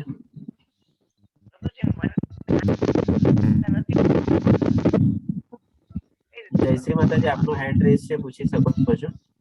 નહીં મારો નથી. અચ્છા આમ. જયશ્રી કેસરિયા માતાજી. હા હા, હવે બે જયશ્રી છે. હા હા હા. હરે કૃષ્ણ. હરે કૃષ્ણ માતાજી. હા પ્રભુજી, મને તમને પૂછવું હતું કે તમે વચ્ચે કીધું હતું ને કે તમે જે ભગવાન શ્રી કૃષ્ણના શ્લોકો છે એ તમે અલગથી લખીને એનું અધ્યયન કર્યું છે અને એને તમે ટાઇટલ આપેલા છે. તો શું મેં માતાજી ચાલુ ફરીથી કર્યું છે. પૂછો, જરા ફરીથી હા પૂછો ને, શબ્દ બેકગ્રાઉન્ડ અવાજ બહુ છે. ઓકે, હા. તમે વચ્ચે કીધું હતું ને કે તમે ભગવાન શ્રી કૃષ્ણના જે શ્લોકો છે ગીતામાં એ તમે અલગથી લખીને એનું અધ્યયન કર્યું છે. હા ટોપિક વાઇઝ કર્યું છે તે પ્રભુજી, હા, ટોપિક વાઇઝ. Topic wise. હા, તો મેં ચાલુ કર્યું છે, પણ તમે મને ખાલી એક્ઝામ્પલ આપી શકશો કે તમે ટોપિક કેવી રીતે આપો છો એનું? ટોપિક કેવી રીતે આપું છું એટલે તમે મને કોઈ બી એક શ્લોક કહો, હું તમને એનો જવાબ આપી દઉં કે આ ટોપિક ને રિલેટેડ શ્લોક છે, એવી રીતે તો તમને વધારે સરસ રીતે સમજાશે. નેક્સ્ટ સેકન્ડ અધ્યાય છે બરાબર, હા એમાં એ શરૂઆતમાં ભગવાન અર્જુનને જે સમજાવી રહ્યા છે એમાં 2-3 વસ્તુઓ આવે છે, તો એને પછી અલગ અલગ આપણે ટોપિક આપવાના. તમે અલગ અલગ આપી બી શકો છો, અથવા તો એમાંથી મેઇન કેચ કરવાનો છે કે કોને વધારે રિલેટેડ છે, તો તમે એ પર્ટિક્યુલર એમાં જ મૂકી શકો છો એને. ઓકે, હા, બસ એ જ મારે પૂછવું હતું. હરે કૃષ્ણ. તમે જેમ કે બધા ચાલો ખૂબ આપણે સારું શરૂ કરીએ. તમે બીજા અધ્યાયનું નામ લીધું ને, એટલે બીજા અધ્યાયનો જેમ કે ત્રીજો શ્લોક આપણે લઈએ, જેમાં છે કે હે વૃથાપુત્ર, આવી હીન નામર્દાય તાબે ના થઈશ, તને તે સોંપતી નથી. હે શત્રુઓનું દમન કરનાર, હૃદયની આવી શુદ્ર દુર્બળતા ત્યાગ કર અને ઉભો થા. તો આ તમે કયો શેના રિલેટેડ છે તમારા હિસાબે?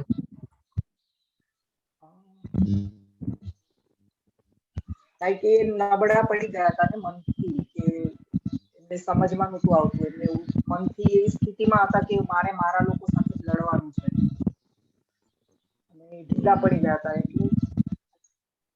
ઓકે માતાજી, તો આમાં છે ને આપણે જેમ તમે કીધું ને નબળા પડી ગયા, તો ડેફિનેટલી એક તો વીકનેસ અને બીજું ચીજ છે તે નંબર ડિમોટિવેટેડ. ત્યારે ટોટલી એનું મોટિવેશન ને બધું લૂઝ કરી ગયો હતો.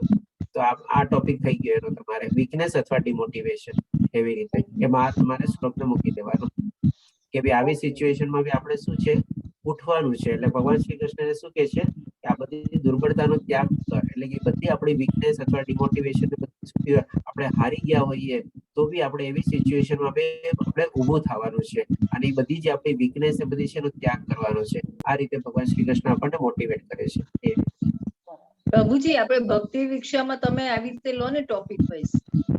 હા ઠીક છે, હવે શરૂ કરશું તો આપણે એ રીતે ભક્તિ પરીક્ષામાં તો શું ખ્યાલ બી આવશે આ ટોપિકમાં આટલું આવે છે, આ કરીને આવે છે. અને માતાજી જે આ ફોરગેટફુલનેસ નો મને કીધું છે ને લેવાનું, તો એમાં તો એકચ્યુઅલી 2 શ્લોક આવે છે. એ ખાલી 15મા અધ્યાયનો 15મો શ્લોક છે ને 18મા અધ્યાયનો 61મો શ્લોક જ છે. આપણે તો ભૌતિક પ્રકૃતિના 3 ગુણો પર વાત થઈ છે ને રવિવારે. ના, તમે જ કીધું ને કે પહેલા તમે ફોરગેટફુલનેસ લ્યો. ના, એ આમને કીધું રાજેન્દ્ર પ્રભુ. હું આજ કહું છું કારણ કે મારે ટોપિક પર તૈયાર કરવાનું છે, મારે બોલવાનું છે, એટલે મેં કીધું તમે ડિસાઈડ કરી લો, તો એ પ્રમાણે હું રવિવારે પછી મેસેજમાં નાખું. ફોરગેટફુલનેસ લઉં કે ત્રિગુણી માયા લઉં? 3 ગુણો જ લઈ લો ને પ્રભુજી. ત્રિગુણી માયા. ઓકે, ચાલો ઠીક છે, ચાલો ત્રિગુણી માયા લઈ લઈશ. તો એ પ્રમાણે આપણે ભક્તિ પરીક્ષાના ગ્રુપના મેસેજમાં બી નાખી દઈશું. પછી ફોરગેટફુલનેસ લેશું. ઓકે, ચાલો. કારણ કે ફોરગેટફુલનેસ બહુ નાનું છે, ખાલી 2 શ્લોક છે આપણે એમાં. તો પછી એમાં 2 ટોપિક લઈ લેવા પડશે તો પછી. હા, એ દિવસે 2 કે 3 ટોપિક લઈ શકીએ છીએ. કેવા નાના છે ને 2-3 ટોપિક લઈ શકીએ. હા, ઓકે પ્રભુજી. ચાલો આપણે આ 3 મોડ્સ ઓફ મટીરિયલ નેચર થી શરૂ કરીએ, એટલે ત્રિગુણી માયાથી શરૂ કરીએ, પછી આપણે એક એક કરીને લેતા જશું આપણે. ભક્તિ વૃક્ષ 7 વાગે હોય છે રવિવારે? હા, મારો રવિવારે 7 વાગે છે. તો પછી આપણે આ રવિવારે 8 વાગે લેવાના હરવે? ના, આ રવિવારે 7 વાગે છે. 7 વાગે છે. આ રવિવારે તો ક્લાસ પણ નથી ને? પણ ના, આ રવિવારે ક્લાસ નથી. ઓકે, તો એ જણાવજો પ્રભુજી ક્યારે છે. હા, ગ્રુપમાં નાખી દઈશ મેસેજ. અને તેમ છતાં સેમ અત્યારે જે રીતે જોઈન કરો છો એ રીતે તમે જોઈન બી કરી શકો છો ડાયરેક્ટલી. ખાલી ટાઈમ યાદ રાખજો, રવિવારે સવારે 7 વાગે. 7 વાગે. ઓકે પ્રભુજી, થેન્ક યુ. ઓકે, ચાલો. બીજા કોઈ પ્રશ્ન તો આજે વિરામ લઈએ આપણે. આશા રાખું છું કે ભાઈ ક્યાંય પૂર્ણ ઉતર્યો તો મને માફ કરજો. કોઈ જગ્યા મારી સમજાવવાની ત્રુટિ રહી હોય તો એ બદલ માફી ચાહું છું. કોઈ જગ્યા અરે પ્રશ્નના પ્રભુજી, ક્યાં તમે સંતોષકારક જવાબ ન માફી આપ્યા તો માફી ચાહું છું. અમને કેટલું બધું જ્ઞાન આપો છો તમે, ખરેખર હરે બધા કૃષ્ણ. અમારી લાઈફ હરે સુધારી દીધી કૃષ્ણ. છે, અમારી લાઈફ ચેન્જ કરી નાખી છે. 4 વાગ્યામાં ઉઠીને જે આરતી ને બધું કરીએ છે અને ખરેખર ચેન્જ થઈ ગયું છે બધું. બહુ મજા બી આવે છે એમાં. ધન્યવાદ માતાજી. હરે કૃષ્ણ પ્રભુજી, હરે કૃષ્ણ. હરે હરે કૃષ્ણ કૃષ્ણ. પ્રભુજી, હરે કૃષ્ણ, ચાલો હરે હરે કૃષ્ણ. કૃષ્ણ. થેન્ક યુ પ્રભુજી. રવિવારે મળીએ છીએ પ્રભુ. રવિવારે આ સેમ લિંક વાપરવાની છે ને? હા હા Connect સેમ. હા સેમ. Okay, હરે કૃષ્ણ પ્રભુ. હરે કૃષ્ણ પ્રભુ. સર્વેને ધન્યવાદ.